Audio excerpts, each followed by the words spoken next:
यावेळेस सुद्धा काय झालं, 16-17 तारखेला आपल्या गावातील एका उद्योजक मित्राचा वाढदिवस होता. त्या वाढदिवसाला हे माजी आमदार शुभेच्छा द्यायला गेले आणि तिथेही विष ओकून आले. काय केलं त्यांनी? त्यांना विचारलं, अहो माधव निवडणुकीला थांबणार आहे, नाव घेत नाही मी त्या उद्योजकाचं, मग काय होईल? उद्योजक म्हणाले 7 वर्षापासून तो शिरूरच्या पाटला सोबत आहे, काय धोका व्हायचा तो शिरूरच्या पाटलाला होईल.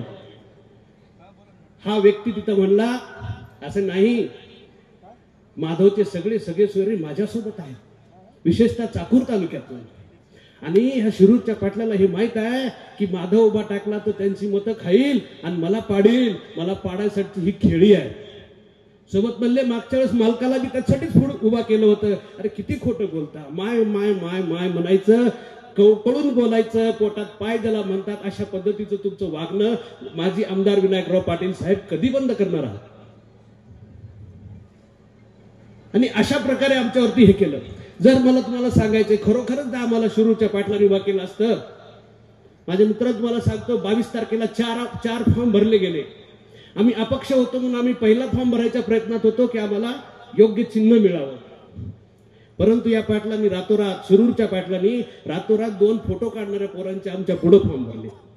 का? तर आम्हाला चिन्ह मिळू नये. आणि जर आम्ही त्यांच्या उमेदवार असतो, त्यांनी उभा केलेला असतं तर हे पाऊल त्यांनी उचललं असतं का?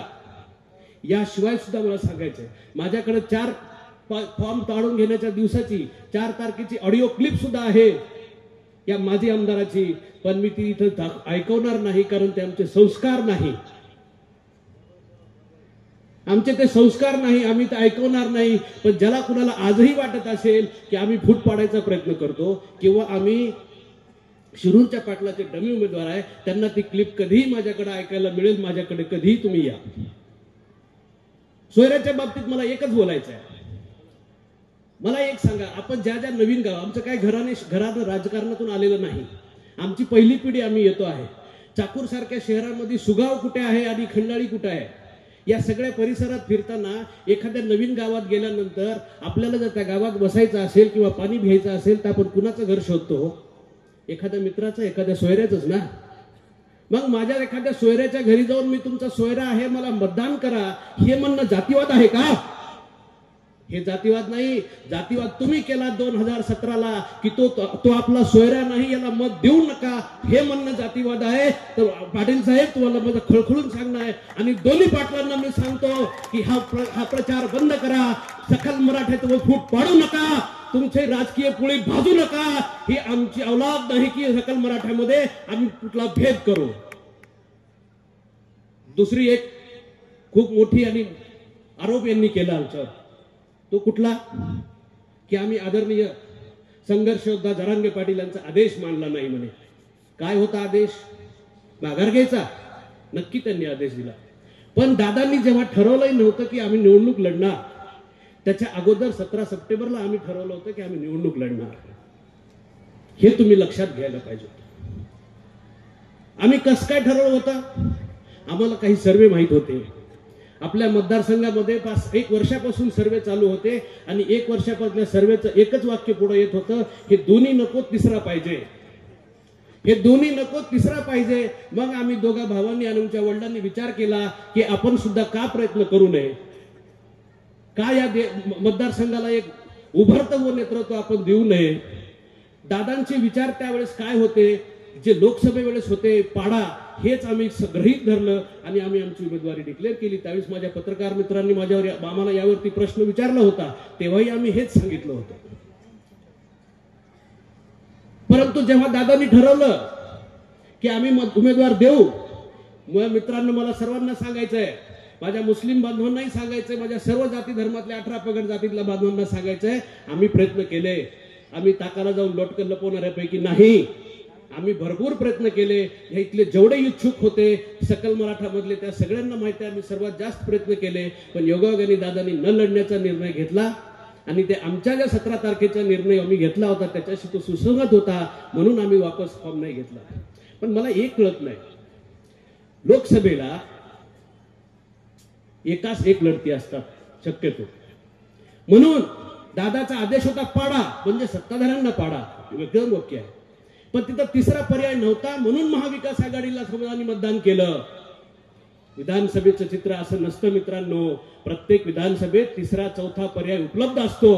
तेव्हा दादाचा खरा आदेश काय असेल तर दोघांना पाडा, घड्याळ लावी बंद करा, तुतारीचा आवाज बंद करा, त्याच्यावर रोलर फिरवा, हा दादाचा आदेश आहे. तो मी असं म्हणत नाही की त्यांनी मला समर्थन दिलंय, चुकीचं मी बोलणार नाही, पण हा अर्थ त्याचा निघतो. कारण जेव्हा दादावरती SIT लावायचा त्या विधानसभेत प्रस्ताव आणला गेला, आपल्यातला आमदार पण मध्येच होता. त्यांनी काय केलं, आपल्या माजी आमदाराच्या आजच्या पक्षाचे, कधी कोणत्या पक्षात असतात त्याच्याबद्दल प्रश्नचिन्हच आहे, घरच्यांना माहित राहतं का माहित नाही, परंतु आजच्या पक्षातले जे माजी आमदार आहेत त्या पक्षाच्या, त्या तुतारीवाल्या पक्षाचे सुद्धा बरेचसे आमदार विधानसभेत होते, त्यांचे बडे बडे नेते बाहेर होते. त्यांनी काय दादाच्या बद्दल भूमिका घेतली होती याचा पण विचार करा. दादांनी कधी कधी कुठे, आज सुद्धा लोकसत्तेमध्ये दादाचं स्टेटमेंट आहे की शरद पवारांनी किती मराठ्यांचा घात केलाय. तर मग कसं काय तुम्ही हा अर्थ काढता की दादांनी पाडा म्हणलं म्हणजे तुतारीला आणा, असं होत नाही. परंतु माझे याच मतदारसंघातील काही सखल मराठा समाजातील मित्र आहेत, ते गावोगावी जाऊन सांगताय की दादांचा असा निरोप आहे की तुतारी तुतारी वाजवा. अरे काय तुतारीचं बंद करा ना, तुम्हाला सांगतोय घड्याळ बंद होणार, तुतारी बंद होणार, शिट्टीचाही आवाज निघणार नाही. या सगळ्यावर रोलर फिरवायचं काम तुम्हाला 20 तारखेला करायचं मित्रांनो.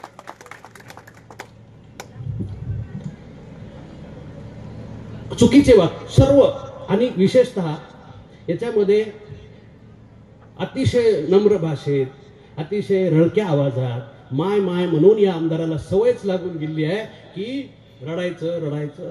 माझी शेवटची आहे. अरे 14 पासून शेवट काही होईना, आणि ह्या शेवटच्या आणि वयाच्या ह्याच्यावर एका दुसऱ्या मित्रांनी तर काकाचं घर फोडलं, पक्ष चोरला. अरे त्याचा कलरही गुलाबी झाला. एक गुलाबी कलरचा पक्ष तेलंगणामध्ये संपून गेला, आणि तुम्ही तो गुलाबी कलर घेऊन आज निघालाय. काय हे गुलाबी का? लाडक्या बहिणींसाठी. लाडक्या बहिणींना मी महत्वाचं सांगतो, आजपर्यंतच्या काँग्रेसच्या इंदिरा गांधीच्या, पंडित नेहरूंच्या सरकारापासूनची तुम्ही आठवण करा. कुठली एखादी जी स्कीम आहे ती चालू झाल्यानंतर बंद होते. मध्ये मध्ये सरकार सगळ्यांनीच बदलली ना. कुठलंही सरकार कोणती स्कीम बंद करत नसतं. हे भेव घालताय तुम्हाला की लाडकी बहीण बंद होईल. अहो ही कधीच बंद होणार नाही. ह्यांचं सत्ता येऊ ना कुणाची सत्ता येऊ, ही स्कीम कायम चालू राहणाऱ्यापैकी स्कीम आहे. तेव्हा भिवून करू नका. त्यांना पैसे दिले 1500 आणि 15,000 करोड मी दिले म्हणायला घातले. हे कुठली पद्धत आहे या लोकांची? असे महत्वाची 2 आरोप आमच्यावर त्यांनी केले. तिसरी गोष्ट, एक गोष्ट मला आता उघडायला लागते. ठीक आहे, आरोपांना मी 2 महत्वाचे उत्तर दिलंय. एक सगळ्यात महत्वाचा विषय आहे या मतदारसंघातील, तो म्हणजे उद्योगावर, रोजगार निर्मितीचा. काय होतं, दोघं भाषण करतात. एक म्हणतो मी कारखाना आणला, संस्था आणल्या, बँका आणल्या, आणायलाच पाहिजे, त्याच्याशिवाय विकास होत नाही. जे केले त्याच्याबद्दल मी टीका करणार नाही, कारण चांगल्या कामावर टीका करणं हे पण आमचा स्वभाव नाही. दुसरा म्हणतो मी बालवाडी काढली नाही. अरे बालवाडी काढली नाही, तुम्ही 2दा आमदार राहिले, 2-3 वेळेस सत्ता पक्षाचे माजी आमदार राहिले, जे की आमदाराच्या बरोबर तुमच्या ह्याच्यात होता. बरं तुम्हाला बालवाडी काढता आली नाही, तर तुम्हाला आमदार कशासाठी करायचं परत ह्या जनतेने? कशासाठी आमदार करायचं तुम्हाला जर बालवाडी काढता आली नाही? बरं ठीक आहे, नाही आली, 6 साल इलेक्शन लढता कसे? कुठून येतो? याचं उत्तर त्यांच्याकडे नाही. पण ज्यांनी रोजगार आणले त्याच्याबद्दल मला एक खूप महत्वाचं सांगायचं मित्रांनो. ठीक आहे, रोजगार आणलेत, तुम्ही रोजगार दिलात. माझ्या मनामध्ये एक प्रश्न आहे, तुम्हाला उदाहरणासहित सांगण्याच्या इच्छित आहे की या आजी आमदारांनी रोजगार आणला, रोजगार जो युवकांना दिलाय, लोकांना दिलाय. मला असा प्रश्न पडतो की तो रोजगार आहे की यांना गुलाम बनवण्याचं त्यांनी ठरवलंय? त्याचं कारण तुम्हाला सांगतो. माझे बरेचसे मित्र, नातेवाईक यांच्या संस्थांमध्ये काम करतात. आजची काय परिस्थिती आहे? अहो यांच्यावरती वॉच ठेवला जातोय. हे कुणाचा प्रचार करतात? हे माधवचं स्टेटस ठेवतात का?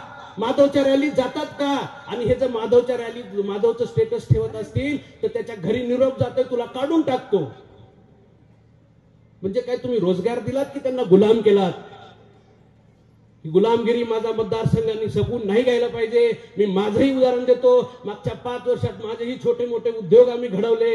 आज माझ्याकडे 70-75 लोक काम करतात.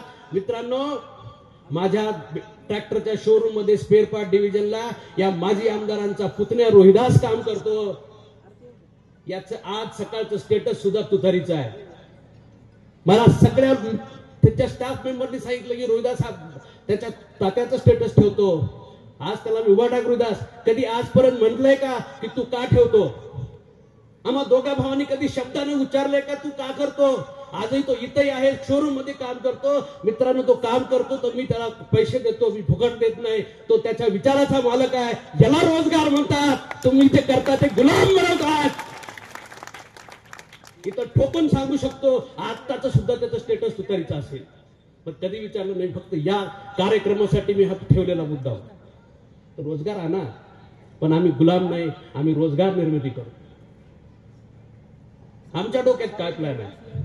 आज आपली MIDC काय, तिथे सगळ्यात महत्वाची MIDC ला अडचण होती पाण्याची.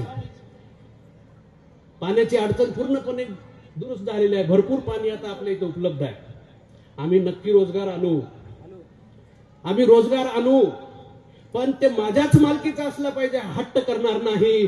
ज्या ज्या मतदारसंघातील व्यक्तीला रोजगार उद्योग टाकण्याची इच्छा आहे, त्यांची उद्योग टाकण्याची ताकद आहे, अशा सगळ्या लोकांचे हात आम्ही बळकट करणार आणि त्यांना प्रवृत्त करणार. मित्रांनो, तुम्ही रोजगार आणा. मी तुम्ही जर संधी दिला तर मी आणि माझा भाऊ, माझ्या भावाच्या आमदार रूपी जे काही शक्य होईल ते त्यांना आम्ही तुम्हाला रोजगार उपलब्ध करण्यासाठी मदत करू. पण आम्ही गुलाम बनवणार नाही. सगळे रोजगार सगळे उद्योग आमच्या मालकीचे राहतील असा हट्ट करणार नाही. आम्ही जनतेसाठी काम करायचं ठरवलंय. यानंतरचा दुसरा एक मुद्दा आहे जो सतत गाजतो. कोणता? ऊसाचा भाव. एक म्हणते मला त्याच्यात जायचं नाही, कितीला कोण कारखाना घेतला चालवतंय ते चांगलं आहे, कारण त्यातून सुद्धा शेतकऱ्याचं भलं आहे. पण मला एक सांगायचं आहे, ठीक आहे, शेतीमालाचा भाव हा शासनाच्या अधीन आहे. त्याच्यामध्ये आम्ही जर सर्वांनी आशीर्वाद दिले तर जे स्वामीनाथन आयोग आहे त्याला चालना देण्याचा, त्याच्यावर प्रश्न विधानसभेत उचलण्याचं आम्ही निश्चित काम करू. परंतु त्याला दुसरा पण एक मार्ग आहे. मित्रांनो, मी मार्केटिंग मध्ये नोकरी करून आलेलो आहे 15 वर्ष. मार्केटिंग मध्ये मला शिकवलं गेलंय की स्पर्धा असल्याशिवाय प्रगती होत नाही. स्पर्धा असल्याशिवाय प्रगती होत नाही. डिमांड असल्याशिवाय किंमत वाढत नाही. आपल्या इथं तुम्हाला उदाहरण सांगतो, डेअरीचं बघा. आमचे डेअरी चालक आहेत का इथे? जेव्हा गावात एकच डेअरी होती तेव्हा दुधाचा भाव कोण ठरवत होतं? आणि जेव्हा गावात 2-2, 3-3 डेअरी आल्या तेव्हा दुधाच्या भावाची कशी स्पर्धा, कसा उत्पादकाच्या हातात दुधाचा भाव गेला? तशाच प्रकारे जर उसाला भाव पाहिजे असेल तर या मतदारसंघामध्ये एका कारखान्यावर अवलंबून राहून जमणार नाही. कुणाची कारखाना टाकण्याची जरी हिंमत नसेल किंवा त्याची फे नसेल तर गुळ उद्योग सुद्धा आपण करू शकतो. मला असं म्हणायचं आहे की आपण जर या उसाचे प्रोसेसिंगचे उद्योग, सोयाबीनचे प्रोसेसिंगचे उद्योग जर या ठिकाणी आणले तर त्या तात्पुरता का होईना त्याच्यावरती मार्ग निघू शकतो आणि शेतमालाला भाव हा वाढत्या चराने मिळू शकतो. कुणाच्या एकाची जर मोनोपॉली झाली तर मग कुणी काटा मारला काय, कुणी 200 दिले काय, 300 दिले काय, काय काय केलं त्याच्यावरती कुणी बोलू शकणार नाही, कारण तुम्हाला दुसरा स्पर्धकच नाही. तर या पद्धतीनं आपल्याला जावं लागणार आहे. मित्रांनो, मी एक शेवटचा मुद्दा, 2 मुद्दा घेणार आहे. भुकेची वेळ आहे, मला कळतंय की जरी मला बोला वाटत असेल तर सगळ्यांना भुका तोडायला लागलेल्या आहे. मला एक सांगायचं आहे, ठीक आहे, मी माझ्या याला उत्तर दिलंय, आमच्यावरील आरोपांना उत्तर दिलंय, मी काय करायचं ते सांगितलंय. आमदार कसा असावा हो याच्यावरती मला एक शब्द सांगायचा. मोबाईल प्रत्येक आमदार काय म्हणतो? एवढे कोटी आणले, रस्ते केले, तळे केले, हरित क्रांती केली. अरे हो, सगळंच केलं, पण जेव्हा जनतेने तुम्हाला निवडून दिलं तेव्हा हेच करण्यासाठी दिलं होतं. ह्याच्या फुशारक्या मारण्याची गरज नसते. एक उदाहरण तुम्हाला देतो. आपल्या आयुष्यामध्ये सर्वांना डॉक्टरकडे जाण्याची गरज पडते. आपण बऱ्याच प्रकारच्या डॉक्टरकडे गेलो असू, पण परत परत एखाद्या डॉक्टर जर आपल्या डोक्यामध्ये जर कुठला बसत असेल, कुणाकडे जावं असं वाटत असेल, तो विलाजाच्या सोबत जर तुम्हाला हसून मध्ये घेत असेल, तुमच्या घरच्या पारच्या कुठल्या इकडच्या तिकडच्या गप्पा मारत असेल, इंजेक्शन ह्याच्या सहित तुम्हाला काहीतरी सल्ले देत असेल, प्रेमानं बोलत असेल, तर अशाच डॉक्टरकडे आपल्याला परत परत जावं वाटतं. म्हणजे काय? त्याचं काम सोडून थोडं माणुसकीचं दर्शन जर तो देत असेल तर अशाकडे आपण परत परत जातो, त्याला परत परत संधी देतो. या आजी आणि माझीचं एकच झालंय. काय झाले, आम्ही हे केलं पण एक म्हणते गेलं, लोक गेले की म्हणते तू का फुकट मतदान केलं का, दुसरा म्हणते बाबा मी मुंबईत आहे. म्हणजे विषय असा आहे की माणुसकीचं जर तुम्ही पण दर्शन दिलं असतात तर ही लोक एवढे इथं आले नसते, यांचा उद्रेक झाला नसता. कामं ही करण्यासाठीच असतात, प्रत्येकाला कामं करण्यासाठी दिलं जातं. आपल्या इथं 2 संस्कृती आहेत, त्या संस्कृती मोडीत काढायच्या तुम्हाला. कोणती संस्कृती आहे, एकाची आहे बंगला संस्कृती, कुठं या बंगल्यावर या. एकाची आहे गेस्ट हाऊस संस्कृती, कुठं या रेस्ट हाऊसला या. मला एक सांगा, डॉक्टरांचं घर बऱ्याचदा दवाखान्याच्या वर असतं तरी आपण वर जायला भीतो, कुठं त्याच्या कॅबिन मध्ये ओपीडी मध्ये जातो. एखादा डॉक्टर म्हणला की आपल्या हॉटेलवर मी तुला जरा बघतो, इंजेक्शन देतो, परत जाऊ का त्याच्याकडे. असंच आहे मित्रांनो, प्रत्येक आमदाराचं आपल्या मतदारसंघात विभागाने 2 तालुके येतात. आमचा मानस आहे, तुम्ही जर आम्हाला संधी दिला एक सुसज्ज अशा प्रकारचं आमदार कार्यालय या अहमदपूर आणि चाकूर शहरामध्ये 2 ठिकाणी आम्ही उपलब्ध करून देऊ, जेणेकरून कुणालाही आमदाराकडे येण्यासाठी तिथं आमदार उपलब्ध राहील, आमदाराचा स्टाफ उपलब्ध राहील. त्या ठिकाणी कुणालाही येताना कुणाचा वशिका लावायची गरज नाही. गावात आधी खुडकावं लागतं, कोण जाते रे बाबा म्हणल्यावर याला तुझ्याबरोबर माझ्यासोबत येतो का. तर ही संस्कृती आपल्याला बंद करायची, कारण ही संस्कृतीच बंद झाली तर सर्वसामान्य माणसाला अगदी सोप्या पद्धतीनं योग्य वेळेवर जर आमदार उपलब्ध करून द्यायचा असेल तर त्याचं कार्यालय असलं पाहिजे. तो घरी नाही बसला पाहिजे, किंवा तो कुठल्या हॉटेलात नाही बसला पाहिजे, किंवा तो गेस्ट हाऊस मध्ये नाही बसला पाहिजे. त्या ठिकाणी जायला भीती वाटते, पण त्याचं कार्यालय जर असेल, कार्यालयामध्ये येताना कुणालाही भेव वाटणार नाही, असं सुसज्ज असं कार्यालय. यांचं पण कार्यालय आहे, पण तिथं बसतं कोण, त्या खुर्च्या धूळ खातात.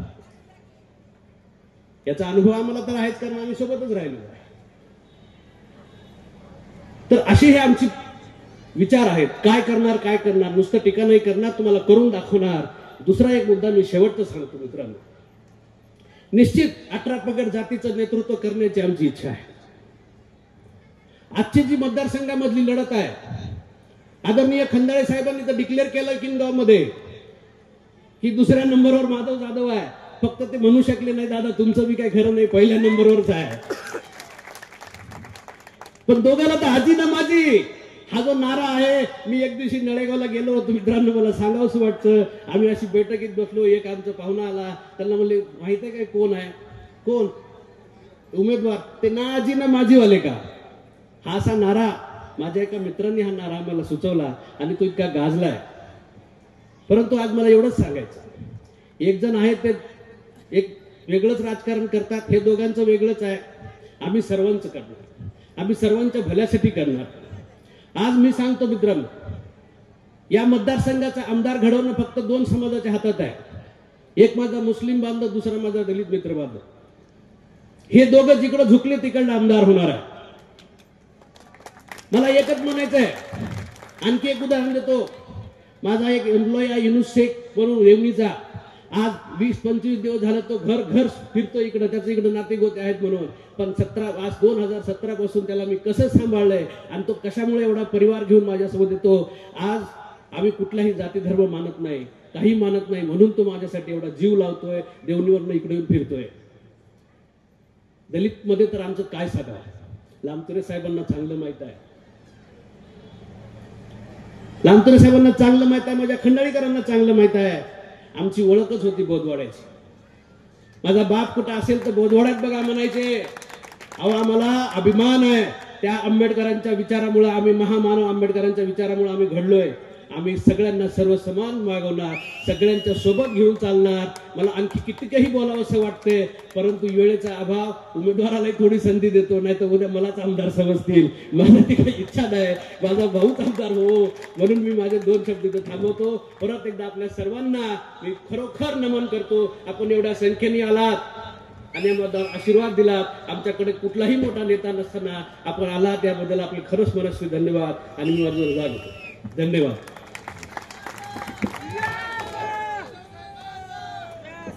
यानंतर आपले युवा नेते आदरणीय ज्ञानेश्वरजी जाधव यांना विनंती करतो या सभेला संबोधित करावं. ज्ञानेश्वर जाधव.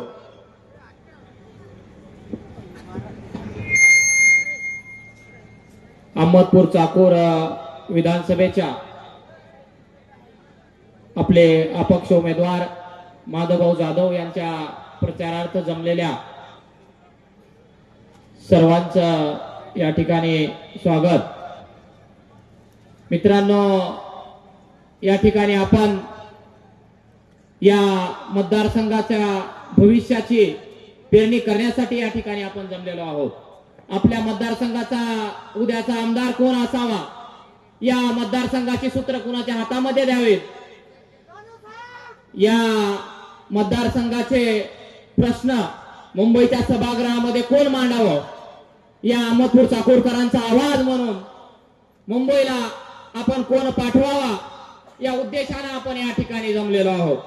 मित्रांनो, आपण जर या निवडणुकीचं जर वातावरण आपल्या मतदारसंघामधलं बघितलं, समोरच्या लोकांकडे जर पाहिलं, तर आपल्याला लक्षात येतं की दोन्ही उमेदवार 10 वर्ष सत्ता उपभोगलेले आहेत। काय केलं या लोकांनी 10 वर्षामध्ये? आपण जर सर्वसामान्य माणसाने, मला पत्रकार बांधवांना सुद्धा सांगायचंय, खरी पत्रकारिता मित्रांनो ही आहे। भावांनो, माझ्या आदरणीय वडीलधाऱ्या व्यक्तींनो, 10 वर्ष त्या लोकांनी सत्ताधारी उपभोगलेली आहे। तुम्ही येणाऱ्या काळामध्ये आणि उद्याच्या सभेमध्ये सुद्धा कदाचित त्या लोकांना विचारणार आहात का की मागच्या 10 वर्षामधले तुम्ही 10 कामं सांगा ज्यांच्या जीवावर तुम्ही या ठिकाणी इलेक्शन लढताय। दोघांनाही विचारा, ही खरी पत्रकारिता आहे।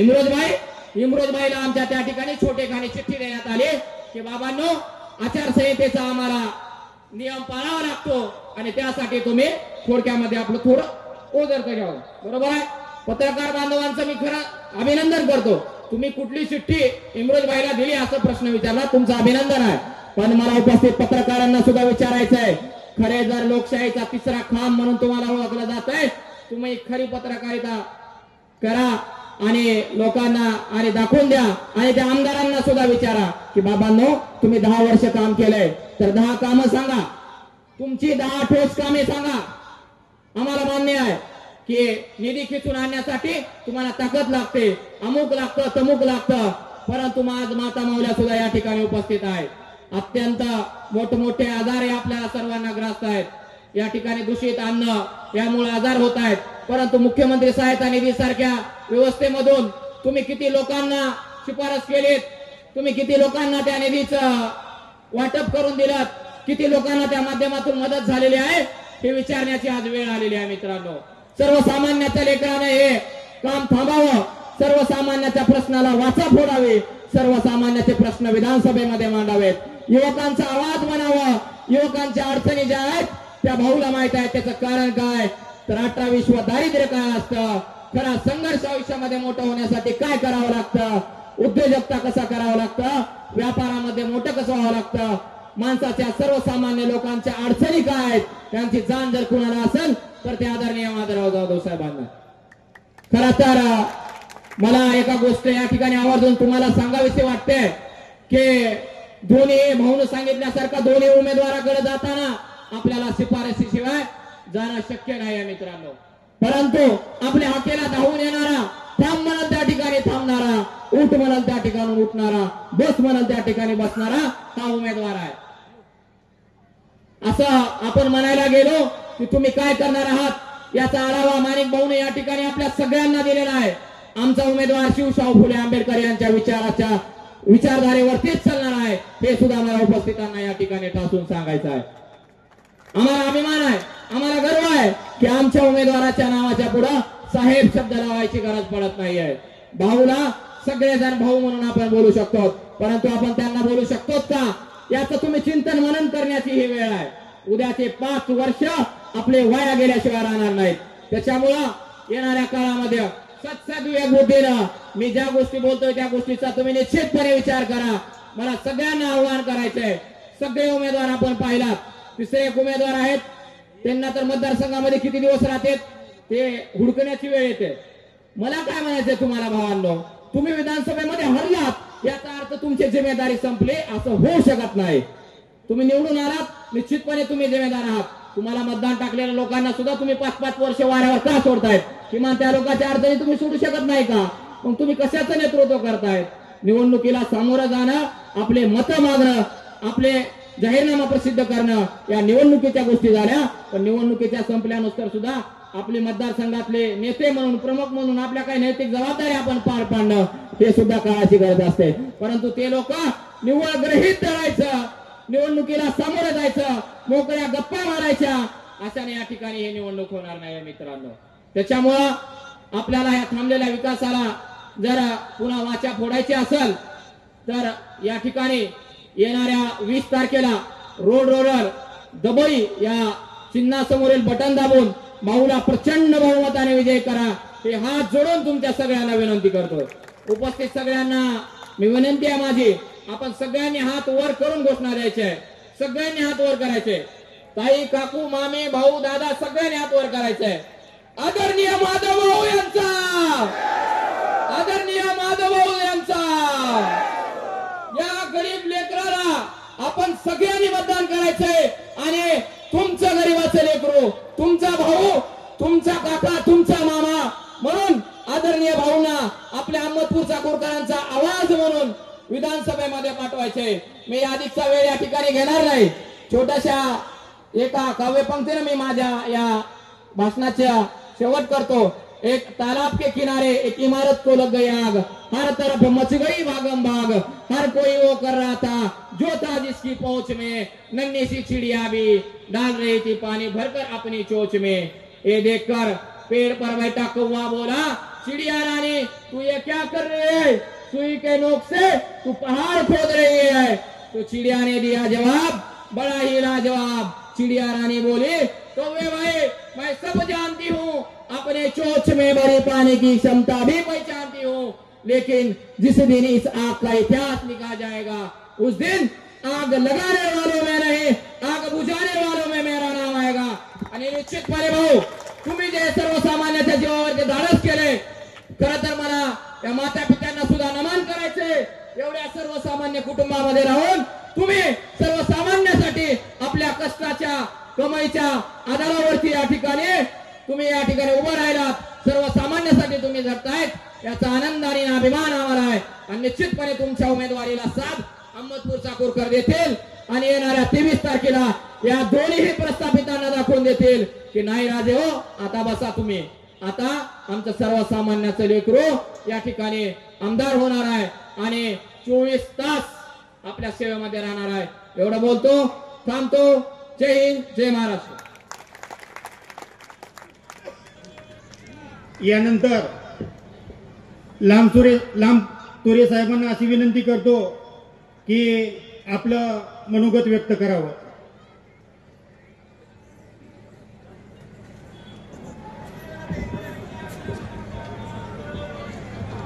मानवाच्या कल्याणासाठी झटणाऱ्या सर्व तमाम महामानवांना विनम्र अभिवादन करून मी आज या ठिकाणी माझे शब्द सुरू करतो. या मंचावर बसलेले सर्व मान्यजन, माझ्या आईवडिलासारखे हे सगळे आईवडील ज्यांनी या लेकराला मोठं केले, आणि हे आजचे जे उमेदवार आहेत आपले माधवराव जाधव, तर मी सुद्धा राजकारणी नाही आहे. मी कुठल्याही राजकारणाच्या मंचावर कधी गेलो नाही. 38 वर्ष असू दे नाही 38 वर्ष LIC ऑफ इंडिया मध्ये काम करून या ठिकाणी मी त्यांच्या प्रेमासाठी आलेलो आहे. आणि मी असं समजतो की आपण सुद्धा, माझे सगळे बंधू, माझ्या सगळ्या माता बहिणी त्यांच्या प्रेमापोटी आलेल्या आहेत. आपण हे लक्षात ठेवायला पाहिजे की हा जो उमेदवार आहे अत्यंत तळागाळातला उमेदवार आहे. आता माणिक भाऊंनी सांगितलं आणि त्यांच्या पत्रकामध्ये सुद्धा मी वाचलेलं आहे की त्यांच्या आईवडिलांचे जे कष्ट आहेत ते कष्ट त्यांनी माझ्या आईवडिलांबरोबर केलेले आहेत. आपल्याला विश्वास बसणार नाही की हे जे लेकरू आहे हे आपण म्हणू शकतो एक वीटभट्टीवर काम करणाऱ्या मजुराचं लेकरू आहे. हे शेतामध्ये काम करणाऱ्या मजुराचं लेकरू आहे. हे तळागाळातल्या माणसाचं प्रतिनिधित्व करणारं लेकरू आहे. आणि या लेकरामुळे आज आपल्या सगळ्यांना कॉन्फिडन्स आलेला आहे की बाबासाहेबांनी जो मतदानाचा हक्क आपल्याला दिलेला आहे त्या मतदानाचा हक्क आपण कुठेही वाया जाऊ द्यायचा नाही. देश स्वतंत्र झाल्यापासून आपण मतदान करतो आणि मातापर्यंत निवडून देतो. पण मला असा आमदार असा पाहिजे की ज्या आमदाराला आपण कुठेही थांबवू शकलं पाहिजे, कुठेही आमदाराचा आपल्याला हात धरता आला पाहिजे. असा हा सामान्य माणूस आपल्याला आमदार म्हणून आपल्याला विधानसभेवर पाठवायचा आहे. तुमचे माझे जे प्रश्न आहेत ते अत्यंत फार मोठे प्रश्न नाही आहेत. आपले फक्त जीवन जगण्याचे प्रश्न आहेत. आपल्या मुलांना चांगलं शिक्षण मिळालं पाहिजे, आपल्याला चांगल्या दवाखान्यामध्ये इलाज झाला पाहिजे. आणि या सगळे जर कष्ट करणारा कोणी असेल त्यांनी जिल्हा परिषदमध्ये 2017 पासून दाखवून दिलेला आहे त्यांचा आवाज. त्यांच्याकडे बघा तुम्ही, एक सामान्याचा माणूस आहे आणि या सामान्यामुळं आपल्या सर्वांना हुरूप आलेला आहे की आपण सुद्धा आमदार होऊ शकतो. हा कॉन्फिडन्स तुम्हाला आज आपल्या त्यांच्या रूपाने आपल्याला दिसत आहे. आणि यांना आपल्याला 20 तारखेला प्रचंड विजयी मत, प्रचंड आपलं सर्वांचं मत देऊन विजयी करायचं आहे. हे आपण सर्वांनी लक्षात ठेवलं पाहिजे.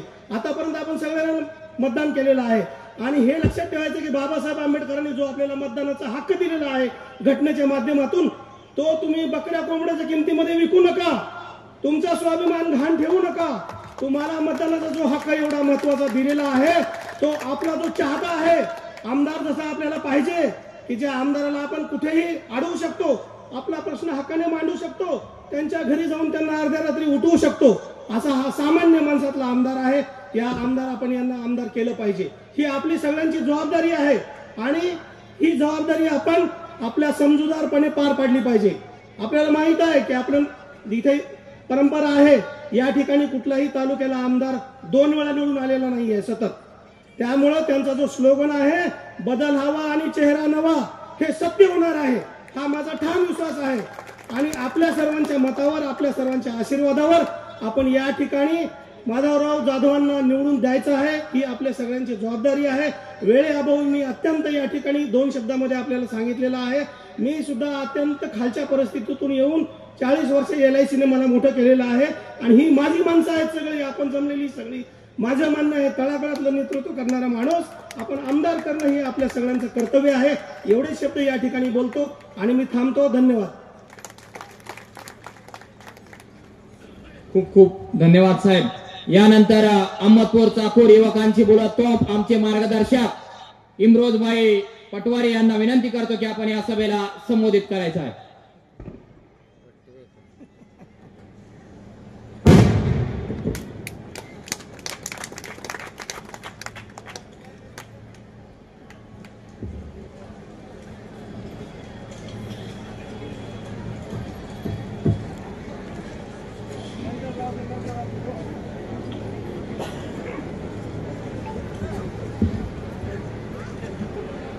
महाराष्ट्राच्या 2024 विधानसभेचे अहमदपूर चाकूर तालुक्याचे अपक्ष उमेदवार माधवजी जाधव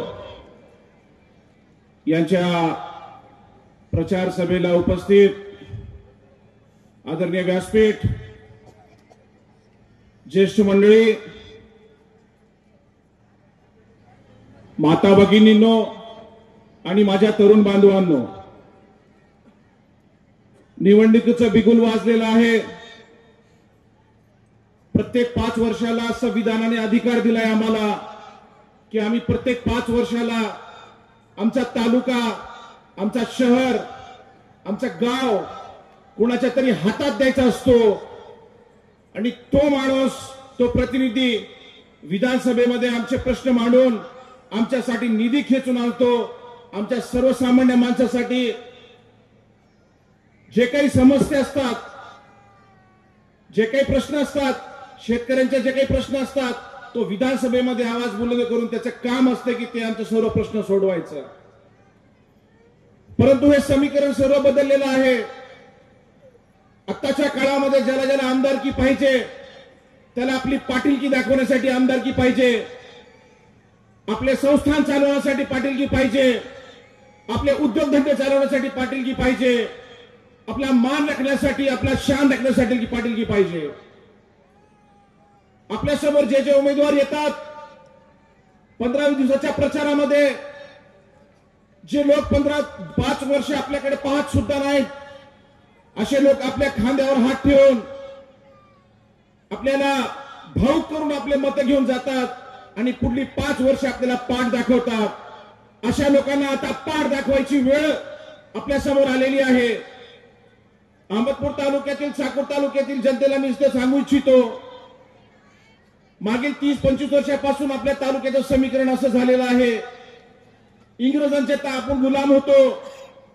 1947ला आपण तिकडून स्वातंत्र्य झालो, पण त्याच्या नंतर कुठेतरी आमचा तालुका या दोन पाटलांच्या बांधिलकीला गुलाम बांधलेला आहे का? विधानसभेची जेव्हा जेव्हा निवडणूक येते, एक शिरूरचे पाटील, दुसरे काळेगावचे पाटील आमच्या समोर येतात. इथं बसलेल्या भगिनींना मी सांगू इच्छितो, ज्या वेळेस विधानसभेची निवडणूक आली, विनायकराव पाटील आणि बाबासाहेब पाटील हे दोनच नाव समोर येतात. आणि ज्यावेळेस एखाद्या गरीब कष्टकऱ्याचा पोरगा समोर येतो, त्याला बदनाम करण्याचं काम करतात की ह्याला कोणीतरी उभा केलंय. याचाच बळी आदरणीय बाबुराव खंदारे साहेब हे पडलेले आहेत. अतिशय देव माणूस, रुग्णांसाठी झटणारा माणूस, फोन उचलल्या काम करणारा माणूस. मित्रांनो, मी तुम्हाला आवर्जून सांगतो, 7-8 महिन्यापूर्वी माझ्या भाऊचं निधन झालं. त्या भावाला माझ्या किडनॅप झाल्या होत्या. त्या माणसानं अहोरात्र आमच्या सोबत राहून माझ्या आई वडिलाच्या नंतर जर कोणी त्यांची काळजी घेतला असेल तर बाबुराव खंदारे साहेब आहेत. मी आज या व्यासपीठातून सांगतो तुम्हाला, फक्त या गलीज राजकारणानं, या जातीवादी राजकारणांनी, या धनदान, या पैसेवाल्यांनी त्या बाबुराव खंदारेला आज घरी बसवलं. आम्ही जर असं धनदांडग्याच्या पाठीशी उभं राहिलो, आपण जर असाच विचार केला की बाबासाहेबांसमोर माधवराव टिकल का, विनायकराव पाटलांसमोर बाबुराव खंदारे टिकतील का, तर चांगले माणसं कधीच हिंमत करणार नाहीत विधानसभा लढण्याची. आणि पुढील 5-5 वर्ष आम्ही असेच गुलामीत बांधणार राहणार आहोत. आपण पाहिलं 2014च्या पूर्वी आमचा महाराष्ट्र कसा सुजलाम सुफलाम होता. प्रत्येक जाती धर्माचे लोक मिळून मिसळून राहायचे. माझं घर मारवाडी गल्लीमध्ये आहे. मला कधीच जाणवलं नाही की मी कोणाच्या हिंदूच्या गल्लीमध्ये राहतो. अगदी लहानपणी मी गणपतीचा अध्यक्ष सुद्धा राहिलेला आहे. आम्हाला कधी जातीपातीचं राजकारण माहित नव्हतं. यशवंतराव चव्हाणांची राजकीय विचारधारा आमच्या पाठीशी होती. आदरणीय गोपीनाथराव मुंडे असतील, आदरणीय विलासराव देशमुख साहेब असतील, यांनी जातीपातीचं राजकारण कधीच केलं नाही. विचारांचं राजकारण हे करत आलेले आहेत. पण भारतीय जनता पक्षाने, हे पुरोगामीचं महाराष्ट्र आहे, इथं आपले कधी पाय रोता येणार नाहीत म्हणून त्यांनी जातीपातीचं राजकारण चालू केलं. आणि 2014ला हे गुजरातचे 2 बोके अमित शहा आणि मोदी हे महाराष्ट्रात आले. इथं विलासराव देशमुख गेले होते, महाराष्ट्रात ते नव्हते. त्यांनी इथं रचना रचली, हिंदुत्वाचा इथं त्यांनी काढ टाकला. हिंदुत्वाला कधीच कुणाचा धोका राहिलेला नाही. ह्यांची भारतीय जनता पार्टी धोक्यात होती म्हणून हिंदुत्वाचा ह्यांनी इथं वापर केला. मोदी लाटमध्ये नाही ते आमदार निवडून आले. मोठ्या मोठ्या घोषणा केल्या मोदीने, मी एवढे पैसे देतो, मी हे करतो, मी ते करतो. भूल तापा लोकांनी म्हणले की खरंच देते का काय की बघू तरी ह्या वेळेस. पुढले 5 वर्ष काय झालं आपण उघड्या डोळ्याने पाहिलात. ज्या वेळेस आपण अशा लाटमध्ये सुद्धा महाराष्ट्र हा पुरोगामी विचाराचा असताना सुद्धा आपल्या अहमदपूर तालुक्याने एक पुरोगामी विचाराचं अपक्ष उमेदवार निवडून दिलं. मराठा समाजाने, मुस्लिम समाजाने, दलित समाजाने विनायकराव पाटला 2014 मध्ये विधानसभेत पाठवलं. मुसलमानाचे मतदान घेतले, दलिताचे मतदान घेतले, समस्त मराठा समाजाचे मतदान घेतले आणि भारतीय जनता पार्टीत जाऊन बसलं. काय केले यांनी? ज्या मुस्लिम समाजाने यांना मतदान करून निवडून दिलं होतं त्याच मुस्लिम समाजाच्या विरोधात NRC यांनी रॅल्या काढल्या. मुस्लिम समाजाविरुद्ध त्यांनी जे जातीत तोड निर्माण करणारे वक्ते होते त्यांना येथूनच ह्याच व्यासपीठावर आणलं, त्यांचं नेतृत्व केलं. आपल्याला विचार करावा लागेल की आपण ज्या छोट्याशा समस्यांसाठी या नेत्यांना आपण निवडून देतो, हे स्वार्थापोटी पक्ष बदलत आहेत. आताच भाऊनी म्हणले की दर निवडणूक आली की मी गरीब आहे, मी कधी बालवाडी सुद्धा काढलेली नाही, माझं हे शेवटचं निवडणूक आहे, काय बी करा माय, थांबा थोडस, मला निवडून येऊ द्या. आपण सर्वांनी ऐकून ऐकत आलात. अहमदपूर शहरातील मी सुजाण नागरिकांना विचारू इच्छितो, 10 वर्षाचा आपण संधी दिला होता त्यांना, कधी हे कोणत्या मराठा समाजासाठी काय केलं, मुस्लिम समाजासाठी काय केलं, दलित समाजासाठी काय केलं, 18 पगड जातीसाठी यांनी काय केलं? हे निवडून आले काळेगाववाले पाटील तर कधीच त्यांचा मोबाईल अहमदपूरमध्ये चालू राहत नाही, हे मुंबईला असतात. युवकांसाठी काय केलं? आज अहमदपूर शहरामध्ये काही पेट्रोल पंप आहेत, ते स्वतःच्या जागेमध्ये आहेत, पण यांचा पेट्रोल पंप कुठे आहे बघा? MIDC मध्ये आहे. MIDC कुणासाठी असते? हे तुमच्या आमच्या तरुणांसाठी, उद्योग करण्यासाठी असते. 8 एकरची जागा यांच्या ताब्यात आहे. कसे ताब्यात आहे? यांच्यामध्ये कापसाची जिनिंग फॅक्टरी यांची त्या तिथे आहे. यांनी कधी आमचा विचार केला का? तरुणाला कधी हाताला कधी काही लागेल म्हणून त्यांनी उद्योग उभारण्यासाठी कधी आम्हाला जागा उपलब्ध करून दिली का? मी एक व्यापाऱ्याचा मुलगा आहे, मी राजकारणी अजिबात नाही. मला असं वाटलं की आपण हे व्यासपीठ सांभाळावं, आता इथं यावं, कारण पूर्ण राजकारण हे दूषित झालेलं आहे. हे पाकिटवाल्या लोकांचं राजकारण झालेलं आहे. आपल्या समोर जे कार्यकर्ते येतात ते सगळे पाकिटवाले होतात. बघा आमचं व्यासपीठ, तुम्हाला एक सुद्धा मास्क चेहरा भेटणार नाही. आमचे आदर्श इथं मायबाप आहेत, संत माणसांना मी ताणून बसवलंय. युवकांनी हा पर्व आपल्या खांद्यावर घेतलेला आहे.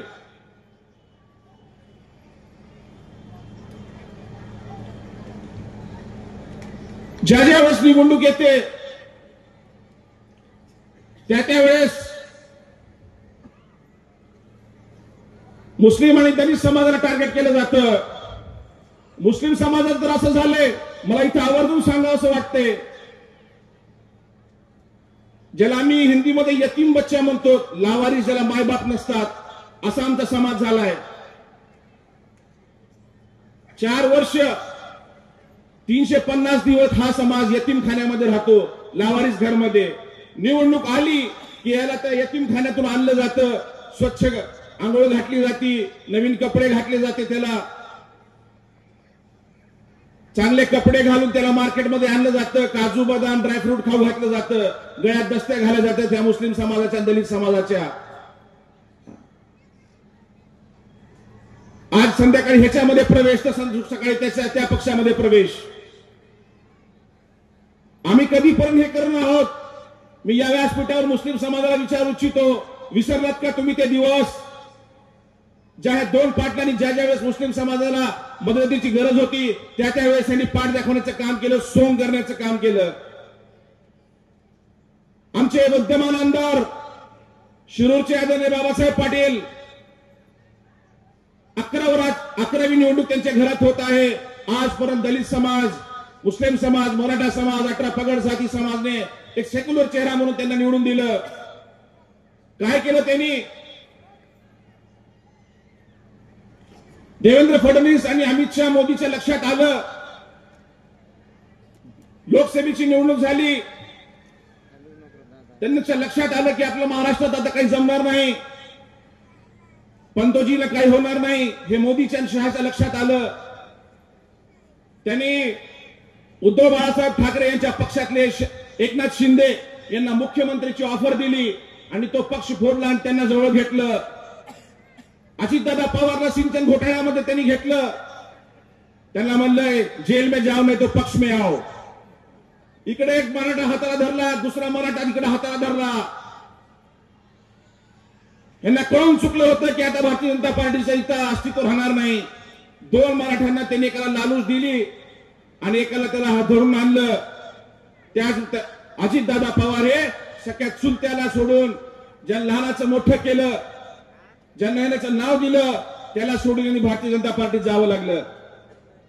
त्यावेळेस आदरणीय बाबासाहेब पाटील सुद्धा त्यांच्या सोबतीला गेले.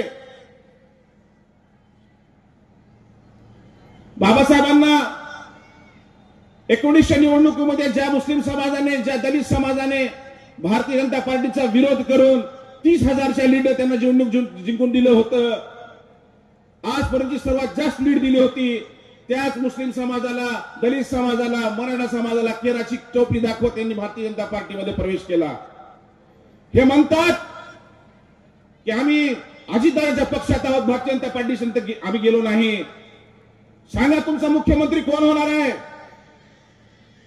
ह्यांनी जनतेला भूल थापा देण्यासाठी यांच्या बॅनरवर मोदी शहाची फोटो नाहीत. का नाहीत? कारण लोकसभेला आपण त्यांना जागा दाखवून दिली होती, भारतीय जनता पार्टीला, त्यांच्या पक्षाला, मित्र पक्षाला. त्यांना कळून चुकलं की लोकसभेमध्ये आपल्याला त्यांनी जागा दाखवल्यात. आता विधानसभेला काय होणार, तर ह्यांनी म्हणले की आपण एकाच घरात राहू, 3 चुली वेगळ्या वेगळ्या करू. म्हणून अजितदादा पवारने नवीन शाळा चालू केली, नवीन दुकान चालू केलं लाडकी बहीणचं. त्यांना कळून चुकलं की आपल्याला लोकसभेत एकच सीट आल्या, काय करावं आता. त्यांना माहित आहे माता भगिनी भाऊ खून जातात. पैशाचं आमिष दाखवलं, लाडकी बहीण म्हणून 1500 रुपये टाकलं. मी तर बहिणींना सांगतो, मी बी संसार चालवतो. लाडकी बहीण 1500 रुपये टाकल्या, तेलाचा भाव काय झाला, किराणाचा भाव काय टाकला. आपण लालचे पोटी कुणी जायचं नाही. हे 1500 रुपये तुमचे अजिबात बंद होणार नाहीत. मी तुमच्यातलाच मुलगा आहे, तुम्हाला माहित आहे खरं बोलतोय, इमानत बारे बोलतोय. आपल्याला इथं हुशार राहावं लागेल. आजपर्यंत 10-10 वर्षाचा आपण ह्या दोघांना दिलेला आहे चान्स. यावर्षी यावेळेस बदल हवा, चेहरा नवा, ही संकल्पना घेऊन आम्ही तरुण आमच्या खांद्यावर ही निवडणुकीची भार घेऊन आज माधव जाधव यांना पुढे आणलं. म्हणलं माधव भाऊ, आपल्याला याचं म्हणजे आपल्या मतदारसंघाला साहेब नाही पाहिजे, तर आमचे प्रश्न जेव्हा आम्ही घेऊन जातो 3दा विचार करावा लागतंय, साहेब नाराज आहेत का, कसं आहे. आम्ही आमचे प्रश्न घेऊन जाऊ शकत साहेब यांच्यासोबत.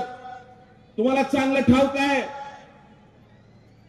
शिवाजी चौकामध्ये 8 महिन्यापूर्वी दुकान जळाले होते.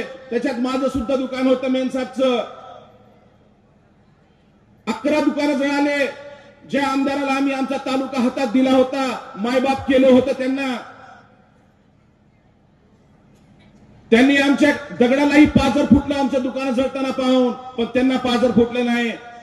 अजितदादा पवार शिंदे तिथं मुख्यमंत्री खैरात वाटत होते, म्हणून ते त्यांना देत होते, पण त्यांना वेळ भेटला नाही आमच्यासाठी की आमची फाईल जी तयार होती त्याला मंत्रालयात येऊन, साहेब हे पोरांचे चुली विजल्यात, यांना काहीतरी उभं करावं लागल, यांना काहीतरी निधी द्यावा लागल. यांना यांची आमदारकी पाहिजे, यांना यांची आमदारकी कारखाना चालवण्यासाठी पाहिजे. 30 कोटी रुपयाचा, 25 कोटी रुपयाचा, 300 कोटी रुपयाचा कारखाना. कोणी म्हणते 25 लाख कोटला घेतले, कोणी म्हणते 30 कोटला घेतले, कोणी म्हणते 16 कोटी रुपयाला घेतले. जे काही घेतले असतील, विकास कुणाचा झाला साहेब, तुमचा विकास झाला. 2000 टनचा कारखाना तुम्ही 4000 केला. विकास कुणाचा झाला, तुमचा झाला. दूध डेअरी तुम्ही काढलात, विकास कुणाचा झाला, तुमचा झाला. हे म्हणतात आम्ही अहमदपूरचे आमचे काही कार्यकर्ते म्हणतात रस्ते केले, फलाने केले, बिस्ताने केले, ते इथली इमारत बांधली, तिथली इमारत बांधली म्हणून. मित्रा, जन्म देत असताना जर लेकरू राहिला माय मिली, त्याचं सुद्धा पालन पोषण राहत नाही, तो लेकरू बी लहानाचं मोठं होतंय. हे विकास, हे पोलीस स्टेशनची बिल्डिंग, तहसीलची बिल्डिंग ही जुनी झाली होती, त्याचं वय झालं होतं. 100 वर्षाच्या वगैरे बिल्डिंग ठेवत नाही. प्रत्येक तालुक्यात बिल्डिंग तयार होत आहेत. जाऊन बघा उदगीरच्या तालुक्यामध्ये कशा बिल्डिंगा झाल्यात. 800 कोटी रुपये तिथे आलेले आहेत. तुमच्या 8000 कोटी रुपये तिथे आलेत, तुम्ही म्हणताय 3000 कोटी आणलं म्हणून. सोबत कार्यकर्ते कोणीच नाहीत. मतदार राजाने निर्णय घेतलाय की आता हे पाटीलकीची गुलामगिरी करायचं नाही. आपल्याला आपल्यातला माणूस, जनसामान्यातला पोरगा आपल्याला विधानसभेमध्ये पाठवायचा आहे. कारण मागे 3 महिन्यापासून आम्ही ठाकूर नाळेगाव तालुका पिंजून काढलेला आहे. प्रत्येक गावात चाललो, प्रत्येक क्षेत्रात आम्ही वावरात गेलो, तिथे एकच बोलणं आहे की आता आम्हाला 2 पाटले नको आहेत. माझं राव, अतिशय सुंदर निर्णय तुम्ही घेतलात, आता तुम्हीच आमचे आमदार राहणार आहात, अशी सर्वांकडून बोलणं येत आहे. अहमदपूर शहरातील प्रतिष्ठित नागरिक असतील, राजकारणात जाणणारे लोक असतील, ते माधवरावची पीठ थोपटत आहेत. माधवराव, 2 प्रस्थापित त्याच्या समोर थांबण्याची तुम्ही जी हिंमत केलात, तोच तुमचा सर्वात मोठा विजय आहे. लोक भीत आहेत त्यांच्या समोर यायला, दावादाबीचं काम हे करत आहेत. आम्हाला इथं हे दावादाबीचा प्रश्न जेवढ्या काही होत्याच वस्तू, त्याला आज पाठ दाखवून जनसागर इथं आलेला आहे. मी आपल्याला विनंती करतो, जर का आपण आज माधवभाऊच्या पाठीशी जर थांबला नाही, तर येणाऱ्या काळामध्ये कोणताही जनसामान्याचं पोरगा डेअरिंग करणार नाही. पैशावाल्याची गुलामीच आम्हाला करावं लागेल. आमचं मतदान हे, जर आम्ही घड्याळाला मतदान टाकू तर आमचं मतदान बीजेपीला कसं जाणार तुम्हाला सांगतो. उंदीर धरण्यासाठी आम्ही नेहमी, मी बघितलंय माझ्या आईला, घरात ज्यावेळेस उंदीर धरायचं असते त्यावेळेस एक जाळी ठेवते आणि जाळीत ती उंदर या म्हणून समोर एक भज्याचा तुकडा नाही तर कशाचा खाण्याचा तरी तुकडा ठेवते. तो भज्याचा तुकडा म्हणजे हे घड्याळाचं चिन्ह आहे.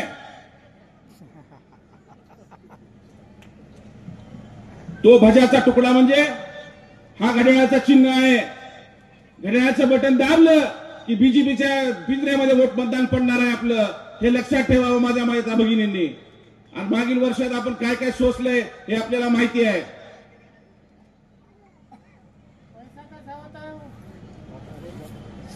मी आवर्जून इथं सांगू इच्छितो, येणाऱ्या काळामध्ये आपण वीटभट्टीच्या मजुरदाराच्या मुलाच्या पाठीमागे उभं राहावं. जनसामान्याच्या एका मुलाला आपण विधानसभेत पाठवावं अशी आपल्याला कळकळीत विनंती करतो. आणि उमेदवाराबद्दल सांगत असताना मी तुम्हाला सांगतो की आम्ही प्रचार करत असताना लेंडेगाव इथे गेलो होतो. तिथे एका महाराजांनी अतिशय सुंदर उदाहरण दिलं. माधव जाधव हे काय आहेत तर त्यांनी सांगितलं माधव जाधव म्हणजे एक कामधेनू गाय आहे. गायचा एक प्रकार असतो कामधेनू गाय, जे कधीही दूध देत असते. सोयरा आला हात त्याच्या पाठीवर हात फिरवा आणि दूध काढा. कुणी पाहुणा आला मित्र आला कुणी गावातला येऊ द्या हात फिरवा आणि दूध काढा आणि पाणी दूध चहा बनवा. अशी माधव जाधव कामधेनू गायच्या रूपात आपल्या समोर आलेली आहे. जनसामान्याचे किती छोटे मोठे प्रश्न असू द्या कधीही मनगटाला हात धरून तुम्ही काम करून घेऊ शकता. कधीही उपलब्ध राहणारा उमेदवार आपल्याला लाभलेला आहे. आपण त्यांच्या पाठीशी राहून त्यांना मतदान रूपी आशीर्वाद द्यावं. शेवटी मी एवढंच सांगू इच्छितो, मन समुद्रासारखं विशाल ठेवा. नद्या स्वतःहून तुम्हाला भेटायला येतील. मन समुद्रासारखं विशाल ठेवा. नद्या स्वतःहून तुम्हाला भेटायला येतील. द्वेष नको विचार रुजवा. द्वेष नको विचार रुजवा. माणसं मशाल होऊन तुमच्यासाठी पेटायला येतील. माणसं मशाल होऊन तुमच्यासाठी पेटायला येतील. एवढंच बोलतो आणि इथंच थांबतो. जय हिंद जय महाराष्ट्र. खूप खूप धन्यवाद भाई. माणसाला माणूस जोडू, जातीपातीच्या राजकारणाला मातीत गाडू. इम्रोज भाई ये आसमान का इशारा है, कल का सूरज हमारा है. यानंतर आपण ज्या क्षणाची वाट पाहतोय ते आपले उमेदवार आदरणीय माधवभाऊ जाधव यांना मी विनंती करतो की आपण या सभेला संबोधित करायचे. सगळ्यांना विनंती करतो आपण टाळ्या वाजवून भाऊचं स्वागत करायचंय. माधवभाऊ जाधव यांचा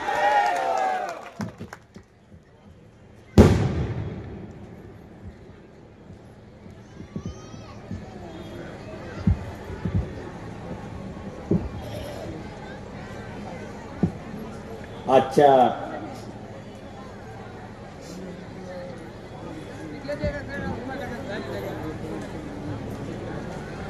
सभेचे अध्यक्ष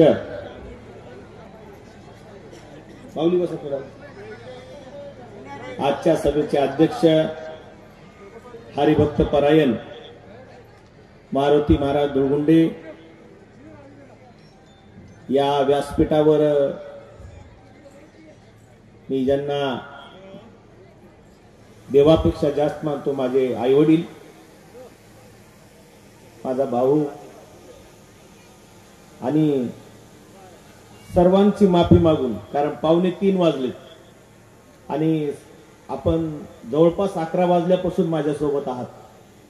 म्हणून इम्रोज भाई सर्वांची माफी मागून आदरणीय व्यासपीठ. तसं तर राजकारण्यानं आदरणीय व्यासपीठ म्हणायचं नसतंय, कारण एकाही कार्यकर्त्याचं नाव जर चुकलं मला माहिती आहे किती रुसून बसते ते, पण मजावर रुसण्याचा कुणालाच अधिकार नाही. कारण मीच कार्यकर्ता आहे, मजावर काय रुसणार, नेत्यावर रुसा. त्याच्यामुळं सर्व माझे आदरणीय व्यासपीठ सर्वांना नमस्कार. आणि माझ्या मायमावल्या माता भगिनी, माझे पिता समान सर्व आणि माझे सर्व मोठे बंधू बारके बंधू यांना आता माझा एकलपाई धंदा आहे, त्याच्यामुळं प्रत्येकाच्या घरी जाऊन भेटणं होणार नाही. त्याच्यामुळं सर्वांना मी इथूनच नतमस्तक होतो अगोदर.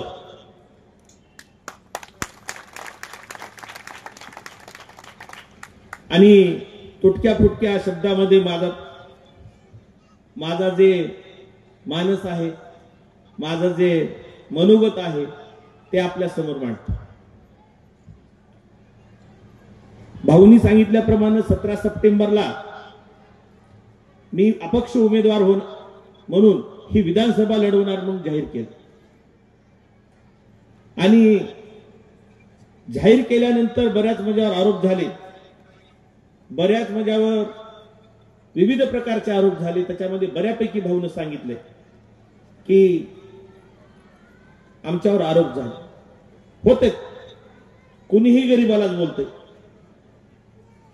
कुणीही गरीबालाच बोलतंय, मोठ्याला कुणी बोलत नाही. मोठ्यानं जे केले ते बरोबरच केले म्हणते. त्याचं मोठ्याचं उदाहरण म्हणजे असं, 2014ला ज्या पाटलाला, काळेगावच्या पाटलाला निवडून दिलं, त्यानं कुणालाच नाही विचारता भारतीय जनता पार्टीमध्ये जाऊन बसलं. तेव्हा ते गद्दार नव्हतं बरं का. आणि 2019ला ज्या पाटलाला, त्या पाटलाला धडा शिकवायचा म्हणून निवडून दिलं, त्या पाटलांनी शरद पवार साहेबाला धोका देऊन अजित पवारकडे गेलं, तर ते गद्दार नाही. पण मी काय 2 रुपयाचे कुठं कामं केली असतील, काय केले असतील, मी गद्दार आहो. गरीबानच इमानदार राहावं का?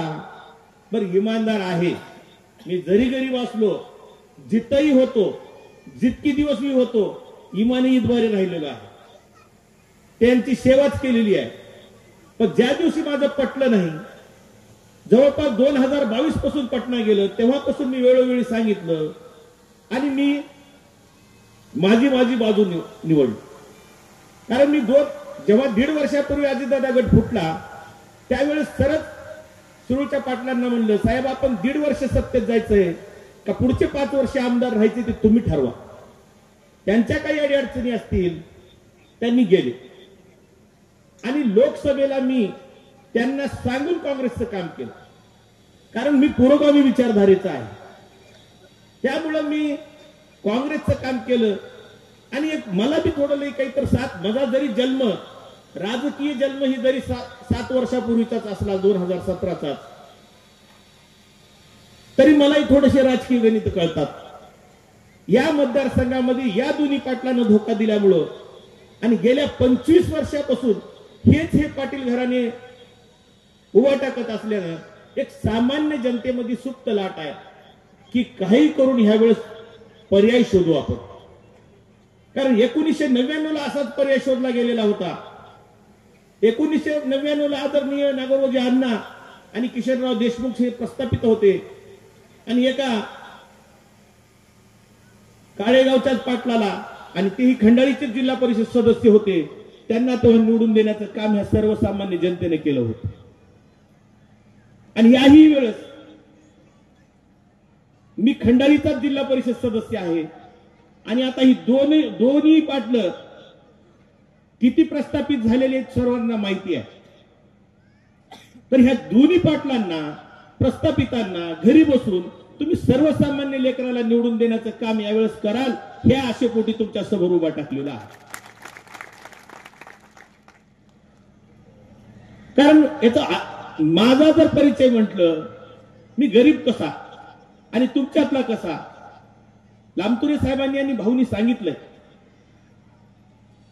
की हैदराबादला आई वडील, हे माझे आई वडील आहेत, हैदराबादला जात होते वीटभट्टी मोलमजुरी करायला. तिकडे आमच्या दोघांचा भावांचा जन्म झालेला. डॉक्टर बाबासाहेब आंबेडकरांचे विचार, डॉक्टर बाबासाहेब आंबेडकर सांगून गेले की शिक्षण हे वाघिणीचं दूध आहे आणि ते आपल्या लेकरांना पाजलं पाहिजे. ही विचार आणि बौद्ध समाज, त्यावेळेला बौद्ध समाज आणि मातंग समाजच फक्त वीटभट्टी कामगाराला, आम्ही भूमिहीन लोक आहोत, तेव्हा आमच्याकडे जमीन नव्हती, तेव्हा आमचे आई वडील तिकडे जायचे आणि तिकडे जाताना सोबतीचा जो समाज आहे तो बौद्ध समाज आणि मातंग समाज बऱ्यापैकी राहायचा. आणि ती म्हणजे मायांना जरी बी अंगठे बहादर असले तरी बी लेकराला शिकवायला पाहिजे म्हणून माझा मोठ्या भावाला आणि मला शिकवण्याचा त्यांनी प्रामाणिक प्रयत्न केला. भाऊ जेव्हा 8वीला अहमदपूरला शाळेला आला, मलाही 7वीला, नंतर इथं म्हणजे भाऊ 9वीला असताना मला 7वीला इथं टाकलं शाळेमध्ये. पण दोघांचा खर्च झेपला गेला म्हणून माझ्या अहमदपूर मधल्या बऱ्याच माता भगिनीला माहित असेल, मी डॉक्टर अशोक साजीवकर साहेबाकडे 5 वर्ष नोकरी केली, तेही 10 रुपये. 1996 ते 2001 तेव्हा माझ्यासोबत दायमा, सूर्यकांत रोडे, बाळू गुरदळे, माधव शेटकर हे सगळे आम्ही तिथं आझाद चौकामध्ये जेव्हा मातोश्री हॉस्पिटल होतं आणि माझी इंदिरानगरची सुभाबाई म्हणायची एक होती, आता वारले असतील त्या. ह्या असल्या गरिबी परिस्थितीतून आम्ही आलेले आहोत. आणि 2001च्या नंतर जेव्हा माझ्या भावाला नोकरी लागली, माझा भाऊ चांगल्या पगाराची नोकरी लागली, मग तिथून आमचं कुटुंब कुठं तर सुरू झालं, एक पटरीवर यायला लागलं. माझ्या बंधूचं लग्न 2003 ला झालं आणि गावातलीच मिठापुरे यांची मुलगी माझी वहिनी, ही कुटुंब बांधून ठेवलं. एकत्र कुटुंब काय राहतंय, अशा ह्या गरिबीतून आम्ही आलेले आहोत. आणि माझ्यावर म्हणते की गद्दार आहे. अरे गद्दार तुम्ही असताल, आम्ही नाही गद्दार. आम्ही 2008 ला ड्रिपचा स्प्रिंकलरचा व्यवसाय चालू केला, त्याच्यातून कारखान्यावर संबंध आले. 2017 ला खंडाळी सर्कल ओपनला सुटलं होतं. पण त्यावेळेस त्या खंडाळी सर्कल मधून घड्याळीच्या चिन्हावर कुणी निवडणूक लढवायला तयार नव्हतं, कारण ते तिथं भारतीय जनता पार्टीचा सतत उमेदवार निवडून येतोय. माझे खंडाळीतले बंडू काका पोळ असतील, शिवाजी आबा असतील, यांनी सर्व मला म्हणले, माधव निवडणूक लढवताव का, ओपनला सुटले. मी म्हणलं मी कष्टाने कमवलेले पैसे मी ह्याच्यामध्ये घालायला रिकामा नाही. आणि तेव्हा साहेबाची, आताचे जे आमदार साहेब आहेत त्यांची इच्छा होती, जो माझा विरोधक होता, विरोधी उमेदवार, विरोधक नाहीत ते माझे विरोधी उमेदवार पोळ सर, कारण त्यांच्याकडे संस्था होत्या, त्यांच्याकडे प्लास्टिकचे पैसा होता. अरे त्यांना आणणारे म्हणले हे काय खर्चिणार आहे तिथं, पण त्यांनी नको म्हणले. ऍडव्होकेट वसंतराव पोळ म्हणून ऍक्सिडेंटचा केस लढवतात, लातूरला राहते, त्याला तर म्हणले. सोमारे साहेबाची तिथं भेट झाली, बैठक झाली त्याची, त्यांनी नको म्हणले. माजी जिल्हा परिषद सदस्य देवानंद अण्णामुळे, मोठ्या साहेबांना म्हणले देवानंद तुम्ही फक्त फॉर्म भरा, सगळं खर्च आम्ही करतो. पण या तिघांनाही डोळायला लागले होते. विनायकराव पाटील साहेब तेव्हा भारतीय जनता पार्टीमध्ये होते आणि त्यांना भाजपचं तिकीट घ्यायचं होतं. या तिघांना एवढंच काय, डॉक्टर गणेश कदम साहेब तेव्हा काँग्रेसचे अध्यक्ष होते तालुक्यात, आताही आहेत. शिवशंकर आगलावे आणि तिघ चौघजण गेले आणि डॉक्टर साहेब आम्हाला साहेबांनी पाठवलंय, आमदार साहेबांनी, माजी आमदार म्हणजे बाबासाहेब पाटील साहेबांनी, की तुम्ही ही निवडणूक लढवा आणि तुम्हाला साहेब मदत करतो म्हणजे. त्यांनी म्हणले नाही नाही मी नाही लढवणार. हे मी जाहीर सांगतो, एक ना एक शब्द मला कुणीही चौकात बोलवा, त्यांनी बी समोर यावं आणि मी बी समोर यावं. ही सगळ्या गोष्टीमध्ये सत्यता आहे. माझं नशीब बलवत्तर असेल, काहीतर असेल, माझ्या कष्टाला फळ येणार असेल. मग मला अविनाश भैयांचा फोन आला. मी दक्षिण रुईमध्ये अशोक पाटलाच्या घरी होतो. अशोक पाटील म्हणजे चेअरमन. अरे माधव काय करतोस? मी काही नाही, तर अशाला जरा ड्रिपच्या स्प्रिंकलरच्या कामासाठी आलो. म्हणजे तुला निवडणूक लढवायची आहे, तुला आम्ही काही मदत करू, तू काही कर. मी ना भैया मी प्रत्यक्ष येऊन कारखान्यावर भेटतो. गेलो आणि भैयांना आत ठेवली. म्हणलं मोठे साहेब आणि तुम्ही पूर्ण वेळ देत असाल तर मी उभा टाकतो, नाही तो उभा टाकणार नाही. मग त्यांनी म्हणले मी पूर्ण वेळ देतो आणि तिथून माझी राजकीय सुरुवात झाली. म्हणजे कुणी घेच ना गेलं तेव्हा घेतलं, काही गुन्हा केला का? बरं तेवढंही दिलं. नशीब बघा माझं, माझ्या घरचं मतदान मला पडलं नाही. ते पंचायत समिती आणि जिल्हा परिषदेचे क्रॉस कनेक्शन लागले होते. म्हणजे मला 329 मतं पडायचे तर त्या ठिकाणी 16 आणि पंचायत समितीच्या उमेदवाराला 7 मतं पडले. अपक्ष उमेदवार खांडेकरला 329 आणि शिवसेनेचा उमेदवार त्यांना 329 असं क्रॉस लागलं होतं. तरी माझ्या नशिबात गुलाल होता, मी निवडूनच आलो 96 मतांनी. तसा नशीबवर असला पाहिजे. मग ही मला म्हणजे माणूस म्हणतोय ना की देव द्यायचा आल्यास जोड्यानं मारून देते, तसं मला ही सगळे जणांना 14 जणांना तिकीट नको म्हणले. माझ्या मशनीमध्ये ते बदल झाला तरी पण मी निवडून आलो. असा हा नशीबवाला उमेदवार आता यांच्या समोर उभा टाकलेला आहे. मग मित्रांनो, आणि एवढ्या गरिबीतून ह्या लेवलला येऊन आज विधानसभा लढवायलो म्हणजे आमचे कर्म चांगले असते. माझ्या मायबापाचा आशीर्वाद आणि आमचे कर्म तिथं होतो. आमच्या रक्तात वैमान की नाही सोबत राहून धोका द्यायचं, नाही तर नाही म्हणून सांगून टाकू, आणि आहे तर सोबतच आहेत म्हणून सांगून टाकू आम्ही.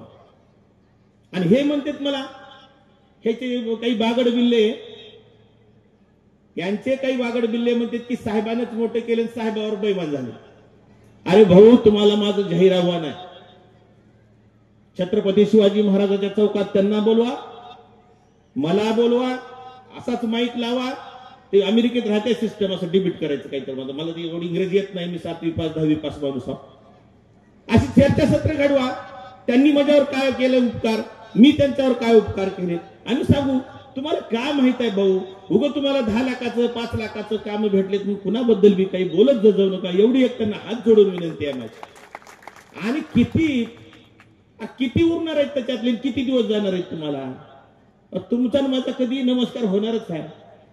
काय बोलावं, किती बोलावं, कुणाबद्दल बोलावं, थोडासा विचार करावं. आणि तुमचा जर एवढाच दम आहे तर वैभवलाच्या बाजूला माझं शोरूम आहे, या ना तिथं बोलायला. मला काय बोलायचं ते फेसबुकवर काय बोलला बिनकामाचं. अहो, तुम्हाला सर्वांना माहित आहे आपल्या तालुक्यामध्ये, आता तो शब्द योग्य नाही तरी पण काय, दांड कोण आहे मऊ कोण आहे म्हणते. काळेगावच्या पाटलाला मऊ आहे म्हणते आणि शिरूरच्या पाटलाला दांड आहे म्हणते. पण त्याच्या सोबत राहून त्याच्या विरोधात निवडणूक लढवला म्हणजे ते लढू देतील का मला? त्यांचे जर लय उपकार माझ्यावर असतील किंवा असे काही 22 कोटी रुपये जर मला दिलेले असतील त्यांनी, तर हा घरी आले असते, शोरूमला येऊन बसले असते, काय नखरे लावला सी म्हणून. माझ्या नशिबानं, माझ्या आईवडिलाच्या आशीर्वादानं, माझ्या भावाच्या कर्मानं पूरक व्यवसाय उभा करणं ही काही गुन्हा आहे का? आम्ही 2017ला ट्रॅक्टरची एजन्सी चालू केली, आम्ही 2020ला क्रशर चालू केलं. हे काही व्यवसाय उभा करणं काही गुन्हा आहे? तुम्ही काय दिले का त्याला? साहेबांनी, भैयांनी कधीही म्हणावं मला, माझं त्यांच्या कार्यकर्त्याने म्हणले अशाला असं, भैयांनी सरळ सांगितले की म्हणले माधव त्याच्या नशिबानं मोठा झाले, त्याच्या कष्टानं मोठा झाले. आणि आमदार साहेबांना देखील बऱ्याचदा भाषणात म्हणले की बाबा का आमचा फक्त थोडा सपोर्ट लागतो. मग मी बी सकाळी 9 वाजल्यापासून रात्री 10 वाजेतो तुमच्या सोबतच राहत होतो तेव्हा. पण आता मला पटलं नाही तुमचं. मी 2022 पासून होत दूर गेलोय, हे बऱ्याच जणांना माहित आहे. असं ह्या सगळ्या समीकरणामुळे आज मी तुमच्या समोर अपक्ष म्हणून उमेदवार उभा आहे. आणि मी 17 सप्टेंबरला जाहीर केलंय की 18 पगड जातीचा आणि ह्या 2 पाटलाला सक्षम पर्याय म्हणून मी उभा राहणार आहे. आणि तुमच्या सर्वांच्या आशीर्वादानं मी 18 पगड जातीला घेऊन चालणार आहे. म्हणून माझं जी सिरियल आलेलं आहे, जे बटन दाबायचं आलं, ती देखील 18 नंबरलाच आलेला आहे. हे योगायोग असतंय सगळ्या गोष्टींचं. आणि ठासून सांगतो सर्व माझ्या समाज बांधवांना, थोडं मला नुकसान झालं, फायदा झाला, मला हरकत नाही. पण माझ्या आई वडिलांची शपथ घेऊन सांगतो, माझे देवासारखे आई वडील आहेत. आपण जर मला संधी दिला, भारतीय जनता पार्टीमध्ये कदापि जाणार नाही. पुरोगामी विचाराचा आहे, पुरोगामी विचारातच राहणार. ह्या पाटलासारखे धोके देऊन जाणार नाही. त्या दोन्ही पाटलांना आपल्या पुरोगामी विचाराचे मत घेतले आणि भाजपमध्ये जाणार. एक डायरेक्ट गेलता भाजपमध्ये आणि एक मांडी लावून बसल्या भाजपमध्ये. त्याच्यामुळे मला सर्वसामान्य जनतेला विनंती करायची आहे, हात जोडून विनंती करायची आहे. ही धनदानगी आहेत, पण माझ्यासोबत तुम्ही सर्वसामान्य आहात. आणि मी तुमच्यातलं लेकरू आहे, सर्वसामान्यातलं लेकरू आहे. येतील आता 18 तारखेपासून 17 तारखेपासून चालू होईल लक्ष्मी दर्शन. लक्ष्मी दर्शन ही घ्यायचंच का घ्यायचं त्याचं कारण सांगतो. किती हजार कोटी आलेत अहमदपूर तालुक्याला? 3000 कोटी आलेत म्हणून. माझ्याकडे ऑडिट नाही. आणि काय टाकते फेसबुक व्हॉट्सअपवर, किती टक्के, काय टक्के घेतलेत, किती टक्के घेतलेत त्याला माहित असतील. पण काही तर घेतले असतील म्हणूनच तुमच्याकडे घरी पैसे द्यायला येणार आहेत. माझ्या माता भगिनीला विनंती करायची आहे, आपले पैसे आहेत म्हणून ते घरी येऊन देणार आहेत. त्यांचे जर पैसे असते तर आपल्याला त्यांच्या घरी जावं लागलं असतं मागायला. त्याच्यासाठी ती येणारा जो धनलक्ष्मी आहे ती आपली आहे, ती घ्या. फक्त विचार करा की आपल्या सर्वसामान्याच्या लेकराला तुम्ही ह्या वेळेस मतदान करा. रोलरच्या समोरचं बटन दाबा. ह्यांच्या पैसे ह्यांचे नाहीत. घरी 10 रुपये देईना कुणी माणूस लेकराला द्या, लवकर काढून द्या म्हणलं तर मग हे कशी देणार आहेत? 1000 2000 जी काय आता निघल ते निघल, ते देण्यासाठी माझ्याजवळ नाही. पण माझ्याजवळ काय आहे? माझ्याजवळ तुम्हाला वेळ देण्यासाठी आहे. ह्या चालू आमदाराला, माजी आमदाराला ती वेळ तुमच्यासाठी देण्यासाठी नाही. हे चालू आमदार जे आहेत ते त्यांचे व्यवसाय उभा करण्यासाठीची वेळ आहे त्यांना, त्यांचे व्यवसाय सांभाळण्यासाठी वेळ आहे त्यांना. पण आपल्या ज्या सर्वसामान्यांच्या सर्वसामान्य अडचणी, शब्द लक्षात घ्या, आपले काही मंत्रालयात कामं पडत नाहीत. आपले काम हे पंचायत समितीला, नगरपालिकेला, जिल्हा परिषदेला, तहसीलला, पोलीस स्टेशनला इथं कामं पडतील. पण ह्या कामासाठी यांना वेळच नाही ना. तर ह्या कामासाठी वेळ देणारा, मला किनगावला विचारलं एका पत्रकारांनी, तुम्ही विकासाबद्दल काहीच बोलला ना. जिल्हा परिषद सदस्य होतो, काय विकास केलाय ते खंडाळी सरकारला विचारा. विकास हा येतोच असतो, आणीतच असतो. पण सगळ्यात महत्वाचं काय आहे की आपल्या सर्वांच्या माता भगिनीच्या, ज्येष्ठांच्या अडीअडचणी काय आहेत. आज शहरात अवस्था काय? एक डिलिव्हरीचा पेशंट जाऊ जाताना लगेच म्हणते लातूरला घेऊन जा म्हणून.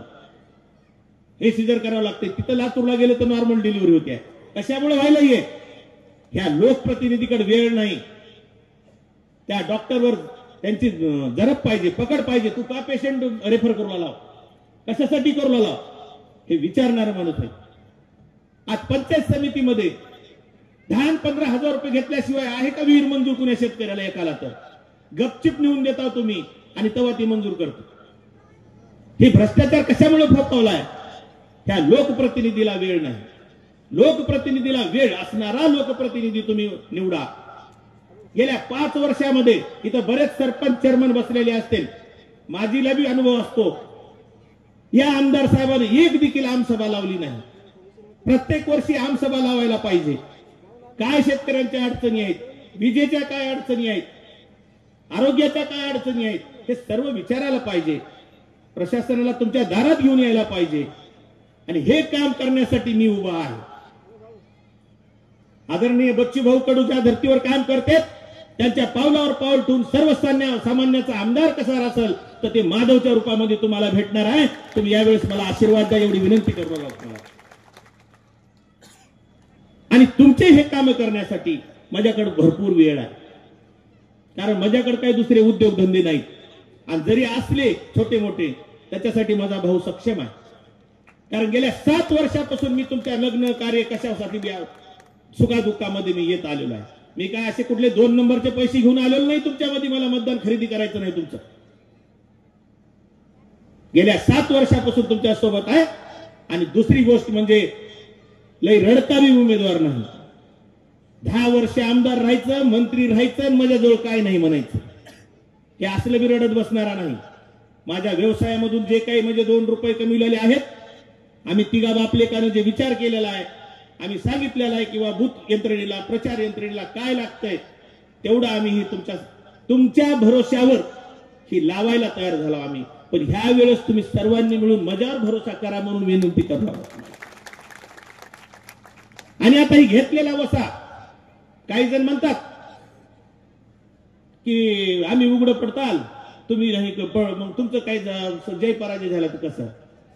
अरे माझ्या भावांनो, बापांनो, मित्रांनो, तिकडं जे राहणार आहोत ते उघडे पडणार आहेत. कारण त्याचे शेवटचे इलेक्शन आहे ती. आणि मी 42 वर्षाचा आहो. मला इलेक्शन आताही मला तुमच्यासाठी, सामान्य जनतेसाठी सेवेतच आहे मी. आणि हे तिन्ही जे उमेदवार आहेत आता 29ला दिसणारे नाहीत. आणि ह्या तिन्ही उमेदवारांमधलं कुणी बी येऊ द्या, त्यांच्या लेकरा बाळासाठी सगळं जमा करायचं आता. त्याला तुमच्याच देणं घेणं नाही आता. कारण तुम्ही तर 500,000 रुपये घेऊन देणार आहो ना त्याला. ते कशाला तुम्हाला वेळ देतील पुन्हा? पण मी 42 वर्षाचा आहे. मला तुमच्यात राहायचंय. मला आणखीन माझ्या त्याच्या बरोबरला याला 30 म्हणजे आणखीन 6 निवडणुका लढू शकतो आम्ही. त्याच्यामुळं आपण सर्वसामान्याच्या कुटुंबासोबत राहावा. एक तरुण पोराच्या सोबत राहा. आणि तुम्हाला काय आमदार कसा राहतंय माझ्या खंडाळी सर्कलवाल्याला विचारा तुम्ही, जिल्हा परिषद सदस्य काय होतात. माझ्या सर्व चाकूर आणि अहमदपूर तालुक्यातल्या जनतेला सांगतो, खंडाळी जिल्हा परिषद सर्कल मधून कोणताही सरपंच कोणताही कार्यकर्त्याने जर मला म्हणावं की माधव जाधवला कधी कोणता निधी देण्यासाठी 10 रुपये दिलेत, मी उद्यापासून प्रचार बंद करतो. तो आता स्टेजवरून मी तुम्हाला, गरीब असेल लाचार नाही, कमवून खाताल, कमिशन खाऊन मोठे होणार ना आम्ही. आमदार बी झालो तर कमिशन खाणारा आमदार होणार नाही, व्यवसाय करील. आणि व्यवसाय करून खाणं काही गुन्हा आहे का? कुणाला टोप्या घालण्यापेक्षा तर बरं आहे ना आपला आपला व्यवसाय केलेलं, आणि कुणाच्या बुडवा करण्यापेक्षा. तर त्याच्यामुळं मला तुम्हाला विनंती करायची आहे, ह्या वेळेस तुम्ही सर्वसामान्यांच्या लेकरासोबत राहा आणि जे काही आपल्या अडीअडचणी असतील. आता आम्ही एवढा प्रचार करू लागलो, इकडे तर म्हणायचं 3000 कोटीचे रस्ते विकास आणलाय. आज तुम्ही कोणत्याही खेडेगावाला जावा, रात्री डोलो गोळी खाल्याशी झोपच येईना. आता डोलो सगळ्याला पाठ असेल, ते अंगदुखीची गोळी. आता आम्ही सकाळी 8 वाजल्यापासून रात्री 11 वाजेतून फिरतो. हे बाबा रोज डोलो गोळी खाते, मी बाबा रोज ते म्हणतो आजारी नाही, अंग दुखाले झोपच लागणार ना. एवढे रस्ते खराब आहेत. आणि इकडे म्हणायचं 3000 कोटी आणला. कुठं आणला, कुठं घातला, काय केला तुम्हाला माहित. मी काही हिशेब विचारणार नाही, तुम्ही सगळेजण विचारा. मी मोहगावला गेलो असेल, खानापूरला गेलो असेल, गुंजोटीला गेलो असेल, टाकळगाव गेलो असेल, शेनकूट गेलो असेल, वंजरवाडीला गेलो असेल, इकडे चाकूर तालुक्यातल्या तर आटोळा एक गाव आहे. आताचे जे आमदार आहेत ते तर मला गेल्या म्हणजे असले लय बोलायला येतात हो, कारण चाकूर मधून आटोळा जवळ पडते. या आमदार साहेबांनी म्हणले होते म्हणे की तुम्हाला डोक्यानं यायसारखा रस्ता करतो. डोक्याने यायसारखा रस्ता कसा राहते ते मला माहिती नाही, पण तिथले वाक्य त्या आटोळ्या गावच्या लोकांचे वाक्य आहेत की डोक्यानं चढतल्यासारखा, म्हणजे एवढा न्हाळ गुरगुडीत करतो. पण त्याला देखील ते 8-10 किलोमीटरचं अंतर कापायला अर्धा तास लागतो. हे विकास आहे का तुमचा? उगा मोठे मोठे काम आणून आता बोलू नये, मी योग्य नाही ते बोलणं. तुम्हाला माहिती आहे फेसबुक व्हॉट्सअपला पडलाय काय पडलाय ते, चहापेक्षा केटल्या गरम काय टक्के 5+2 काय मला माहिती नाही. तुम्ही सर तुम्हाला वाटेल तुम्ही तर तिथलेच हिशेबदार होता, तुम्हाला कसं माहित नाही. अजिबात तसल्या कुण्या हिशेबामध्ये नाही. मी कार्यकर्त्यासोबत होतो. ज्या दिवशी मला कार्यकर्त्यातून माझ्या दुरावा तयार करायला चालू झालं त्या दिवसापासून म्हणलं साहेब माझ्याकडे क्रशियर आहे, खडी मशीन आहे, माझा मी धंदा करून खातो. माझी जर तुम्हाला अडचण होत असेल तर त्याच्यासाठी ही ग्रामीण भागातले जे रस्ते आहेत हे करण्याचा माझा हा उद्दिष्ट आहे. दुसरं प्रशासन कसं सुलभ करता येत आहे मी बऱ्याच वेळेस सांगितलंय आणि माझ्या परिचय पत्रकामध्ये देखील बोलून दाखवलेला आहे की सर्कलनी आहे एक कार्यकर्ते नेमणार, शहरासाठी एक कार्यकर्ता नेमणार आणि नगरपालिकेचा शिवो असेल, तहसीलदार असतील, डिप्टी कलेक्टर साहेब असतील, डीवायएसपी साहेब असतील, पीआय साहेब असतील, लाईटचे डिप्टी इंजिनियर साहेब असतील, तालुका कृषी अधिकारी असतील, यांची एक मीटिंग आणि यांची एक मीटिंग. बाबा हे माझे कार्यकर्ते आहेत. सर्कल न्याय मी ओळखी करून देणार आणि सांगणार यांचा फोन म्हणजे माझा फोन. लोकहिताचे काम मला न विचारता करून टाकायचे, आडवाडव्या करायचा नाही. आडवाडव्या केलं की मी आलोच म्हणून समजा. बरं, आणि मी जे 13 माणसं ही निवडणार आहे, खंडाळी आपल्या अहमदपूरमध्ये 6 सर्कल आहेत आणि चाकूरमध्ये 5 आणि चाकूर शहर 1 आणि अहमदपूर 1 असं 13. आणि ह्या 13 माणसाचा जर वैयक्तिक लाभाचा जर विषय असेल तर मला विचारल्याशिवाय करायचा नाही. ती बी माजूनी लागते, नाही तर ते चालू करते. ह्याच्यावर ही सर्व करायला माझ्याकडे वेळ आहे आणि मी ते मुंगिरे लाल के स्वप्न नाही, ते सत्यात आणून दाखविणार आहे. तुम्ही फक्त मला ह्या वेळेस संधी द्या की मला माझ्या दारामध्ये असं 200-300 लोक रोज उभा करायचे नाहीत. मी काय करालो, आंघोळ करालो, मी काय करालो, जेवालो, मी काय करालो, कपडे घालालो, हे असलं करणार नाही. तुमच्यामध्ये सहज उपलब्ध होणार आणि तुम्हाला कार्यकर्त्याची जिथल्या तिथं मी जोड लावून देणार आहे. हे काम मी करणार आहे, माझ्या डोक्यात संकल्पना आहे. त्याच्यामुळं आपण प्रशासन कसं सुलभ करता येतं, प्रशासनाला कशी तुम्हाला सर्वसामान्याला. मला एक सांगा, आज इथं बरेच जण माझ्या माता भगिनी त्या निराधारच्या पगारीवाल्या असतात, ज्येष्ठ मंडळ असेल, 60-65 वर्षाच्या नंतर का क्रियाशक्ती वाढते का दरवेळेस 21,000चं उत्पन्न काढायचं? उगाच त्या तलाट्याच्या मागे लागा, मंडळ अधिकाऱ्याच्या मागे लागा, त्या तहसीलदारच्या मागे लागा. अरे कुठं तर बंद व्हायला पाहिजे. तुमचा आवाज ही विधान भवनामध्ये कुणी तर मांडायला पाहिजे की खालच्या लेवलला काय अडचणी आहे ती कळायला पाहिजे. मी तुम्हाला पहिलेच सांगितलं, तुमच्या अडचणी मोठ्या नाहीत, फक्त ती आमदाराकडे ती चष्मा पाहिजे की ती अडचण खरंच आहे खाली. ह्या छोट्या छोट्या अडचणीवर वेळ द्यायला ह्या आमदारांना नाही. म्हणून मला माहिती आहे, मी अत्यंत गरिबी भोगून आलेला व्यक्ती आहे. तुमच्या अडचणी काय आहेत?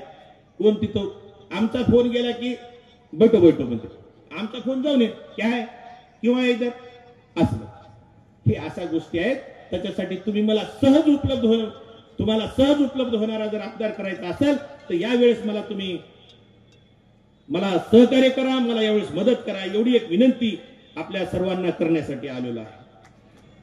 युवकांचे भाऊनी सांगितलंय, युवकांचे रोजगार माझ्या भाऊच्या मोठमोठ्या कंपन्यांमध्ये ओळखे आणि ते मेळावे कसे घेता येतील आपल्याला, आणि मेळावे घेऊन जी काही त्यांना त्यांच्या शैक्षणिक पात्रतेनुसार कशी नोकरी देता येईल तसा आपण प्रामाणिक प्रयत्न करणार आहोत. आपल्याला कोणताही धंदा करायचा तर माझं एक आहे, त्याच्यात पूर्ण लक्ष घालून करायचं, नाही तर करायचंच नाही. जिल्हा परिषदमध्ये काम केलं 5 वर्ष, जिल्हा परिषदमध्ये ज्याही दिवशी पत्रकार महोदयाला माहित असेल जीबी दर 3 महिन्याला होत होती, दुसऱ्या दिवसा पेपर मजाच भरून येत होता. कारण मुद्देसूद मांडणी आणि ह्या जीबीला प्रश्न मांडलाय म्हणून लगेच 8 दिवसाला काही तर घेऊन बसलं तर मग मिटतं जिथल्या तिथं. पण ती कधीच केलं नाही. गरीब आहे पण कधी विकला गेलो नाही. घ्यायचा प्रयत्न बऱ्याच जण करते पण ती कधीच लोक माया की मोह माया येऊ दिली नाही जवळ. त्याच्यामुळे 5 वर्ष जिल्हा परिषद सर गाजविणारा व्यक्ती मी आहे. आणि धीरज भैया देशमुखने देखील अशी पाठठोक केली, अरे काय मुद्देसूद बोलता तुम्ही आणि कसं एवढं तुम्ही. म्हणलं भैया वेळ द्यावं लागते, गेलेल्या जीबी मध्ये काय काय प्रश्न मांडले, प्रोसिडिंग वाचावं लागतंय. हे सर्व काम करण्याची गुणवत्ता माझ्याकडे आहे आणि त्याच्यामुळं आपण या एक ज्याच्याकडे कामाची तडप आहे, ज्याच्याकडे कामासाठी वेळ आहे, अशा उमेदवारासोबत आपण वेळ द्या, मत द्या, म्हणजे मी तुम्हाला वेळ देईन ही विनंती करायला आलेलो आहे. आम्ही जेव्हा भाऊनी विषय काढलाय तरी पण मी सांगतो, जेव्हा 17 सप्टेंबरला आम्ही निवडणूक अपक्ष म्हणून जाहीर करणार, लढवणार म्हणून जाहीर केलं, तेव्हा जरांगे पाटलांचं स्टेटमेंट दादांचं असं होतं, प्रस्थापिताला पाडून सर्वसामान्यांच्या लेकरावर गुलाल लावा टाका. ही जरांगे पाटलांचा आदेश असा आहे. तुम्ही वाटलं तर आणखीन सर्च करा. बरं, ह्याचा अर्थ मी म्हणालो का मलाच लावा म्हणून? ह्यांचे बागड बिल्ले फिरून आले, त्याला पाडा म्हणले तर त्याला पाडा म्हणले. आदरणीय जरांगे दादांनी सरळ सांगितलंय, आपल्याला महायुतीने बी काही दिलं नाही आणि महाविकास आघाडीने काही दिलं नाही. ते नाही होते ना सत्तेत, त्याने बी काही दिलं नाही, ह्यांनी बी काही दिलं नाही. तुम्हाला जर सक्षम, चांगला, सोपा पर्याय वाटत असेल तर त्याच्या मागे राहा, सर्वसामान्यांच्या मागे राहा. मग आता मला सांगा, प्रस्थापित कुणाला म्हणते तर सर्वसामान्य कुणाला म्हणते? 10 वर्ष आमदार राहिलेले आहेत ते प्रस्थापितच आहेत ना. सर्वसामान्य आता मी वीट भट्टीवर जन्माला लेकरू, कंपाऊंडर की केलेला लेकरू, आणि आता मी नाही सर्वसामान्य, तर कोण आहे दुसरा सर्वसामान्य? तेव्हा सुजान माता भगिनींनी, नागरिकांनी, सर्वांनी, मित्रांनी, परिवारांनी मला एक विनंती आहे, उगा बोलता आपल्याला बळी पडू नका. आणि यांनी म्हणले हे ती का महागात घेतले नाही म्हणून उगा फेसबुकवर लिहित राहते. मला येऊन कुणीच बोलत नाही. त्याचं का बोलत नाहीत? आपल्या इथले जे 8-10 उमेदवार होते त्यांच्या प्रत्येकाच्या घरी जाऊन मी नम्रतेनं सांगितलं, शेळके सर असतील, आर्यन कदम सर असतील, देवानंद भाऊ असतील, हे सर्वजण जे उमेदवार होते सर्वांना सांगितलं, बाबा मी अशाला असं मी 17 सप्टेंबरला जाहीर केले. मला वाटलं होतं जरांगे पाटील उमेदवार देणार नाही, पण आदरणीय दादानं निर्णय 17 तारखेपासून लढवणार म्हणून घेतला. आणि त्याच्यानंतर पण माझ्या मनात तरी काय झालं की काळेगावचे पाटील जेव्हा माझ्यावर अफवा करू लागते की हा शिरूरवाल्यानं उभा केलेला उमेदवार आहे, मग मला देवकऱ्याला गहिनीनाथ महाराज मंदिर आहे, त्या मंदिरावर उभा टाकून माझ्या तोंडून एक शपथ घेतलो मी की आई वडिलांची आणि लेकरांची शपथ घेऊन सांगतो की मला कुणाला पाडायचं नाही, कुणाला आणायचं नाही, आणि मी ह्या जनतेच्या भरोशावर उभा टाकलो म्हणून एक शपथ घेतलो होतो आणि माझा फॉर्म राहणारच. कारण लोक मला एक सांगा, कार्यकर्ते माझ्यावर कसा विश्वास ठेवतील, कसा माझ्यावर भरोसा करतील, म्हणून मला ही शपथ घ्यावं लागली.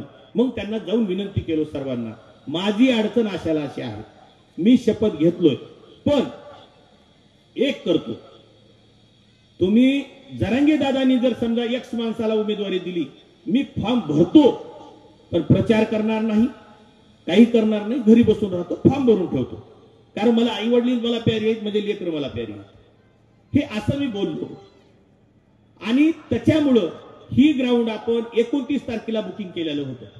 मला असेच आपल्या सगळ्या माता भगिनी जमा करून मला फॉर्म भरायचा होता, पण जरांगे पाटलांनी जे 20 तारखेला निर्णय घेतला, मग आता नको बाबा शक्ती प्रदर्शन, आधी जरांगे दादाचा काय निर्णय येतोय ते, कारण आपण कष्टाने कमविलेले 2 रुपये खर्च करायचे, आणि जरांगे पाटील साहेबांनी जर एखाद्या दुसऱ्याला उमेदवारी दिली तर आपण तर त्यांना सगळ्याला शब्द दिलाय मी घरी बसणार आहे निवांत म्हणून पुन्हा. मग त्याच्यामुळे मी फॉर्म भरायचा, माझं मी गपचूप 22 तारखेला फॉर्म भरला आणि त्यांच्या आदेशाची वाट बघितलो. आणि त्यांनी 4 तारखेला सकाळी त्यांचा त्या दादांनी जो निर्णय घेतला तो आम्हाला मान्य आहे. त्यांनी म्हणले मी कुठंच देणार नाही, पण कुठंच निवडणूक उमेदवार देणार नाही, आणि माझ्या पद्धतीने मी त्यांच्या पद्धतीने जे काही निर्णय घेतील ते घेतील. पण दादाच्या भूमिकेचा, दादाच्या स्टेटमेंटचा उगाच दोन्ही पाटलाकडून चालू आहे. पण मला सर्वांना एक सांगायचं, हे त्यांच्या भूलतापाला बळी पडू नका. त्यांनी काही म्हणतील, दादांनी सरळ सांगितलंय, प्रस्थापिताला पाडून सर्वसामान्याच्या लेकराला गुलाल लावा. मग तुम्हाला मी सर्वसामान्य आहे का नाही, माझं परिचय पत्रक तुमच्या घरापर्यंत पोहोचलेलं आहे. आणि ह्याच्यासाठी आपण सर्वांनी माझ्यासोबत राहणं, माझ्यासारख्या सर्वसामान्याचा आशीर्वाद देणं ही काळाची गरज आहे मित्रांनो. जर आता निवडून आले, पण एक आहे, मी जवळपास 17 सप्टेंबर पासून फिरायलो, ही दोन्ही पाटलं नको म्हणून सगळीकडे चर्चा आहे, आणि सर्वसामान्यामध्ये चर्चा आहे. हे जे लखपती गँग आहे, लखपती गँग म्हणजे कोणतेही 10-10 लाख रुपये मिळालेले, 10-10 लाखाचे कामं मिळालेले, हे जर 5-50 सोडले तर बाकी सगळे सर्वसामान्याला हे दोन्ही पाटलं नको आहेत. एक सर्वसामान्य माणूस, सर्व 18 पगड जातीच्या जाती धर्माला घेऊन चालणारा माणूस त्या मतदारसंघाला पाहिजे असं सर्वांचं म्हणणं यायलंय. म्हणून माझी परत एकदा सर्वांना अगदी हात जोडून सर्वांना विनंती करतो, आपण एवढे जण जे जमलात, एवढ्याने सर्वांनी आपल्या आपल्या मित्रांना, सोयऱ्यांना, पाहुण्यांना जर फोन करून सांगितलात, बाबा ही पोरग तळमळीचं आहे, त्या पोराच्या पाठीवर आशीर्वाद द्यायला कसलीच अडचण नाही, हे पोरग आपल्याला सोबत राहणारा मुलगा दिसायला, एवढं जरी तुम्ही सांगितलं तर विजय काही थोडा दूर नाही. आणि यावेळेस माझं नशीब एवढं चांगलं आहे की 5-6 उमेदवार आहेत, आणि ह्या 2 पाटलालाही माहित आहे माधव जाधव कोण आहे. लई मतदान लागणार नाही निवडून यायला, 55 ते 60 हजाराच्या मतात निवडून येणारा यावेळेस माणूस. आपण सर्वजण फक्त ताकदीने असंच राहा सोबत, हे बरोबर पडणार आहेत. आणि यावेळेस अपक्ष उमेदवार निवडून येणार आहे, तोही माधव जाधवच येणार आहे, एवढी एक तुम्हाला माझ्या खात्री देतो. आणि इथंच थांबतो. रोड रोलर हे चिन्ह विसरू नका. धन्यवाद. जय हिंद, जय महाराष्ट्र. यानंतर सगळ्यांना विनंती आहे की अध्यक्ष समारोपाचं भाषण या ठिकाणी होणार आहे. मी अध्यक्ष मारुती महाराज दुर्गुंडे यांना विनंती करतो की आपण अध्यक्ष समारोपाचं या ठिकाणी भाषण करायचं.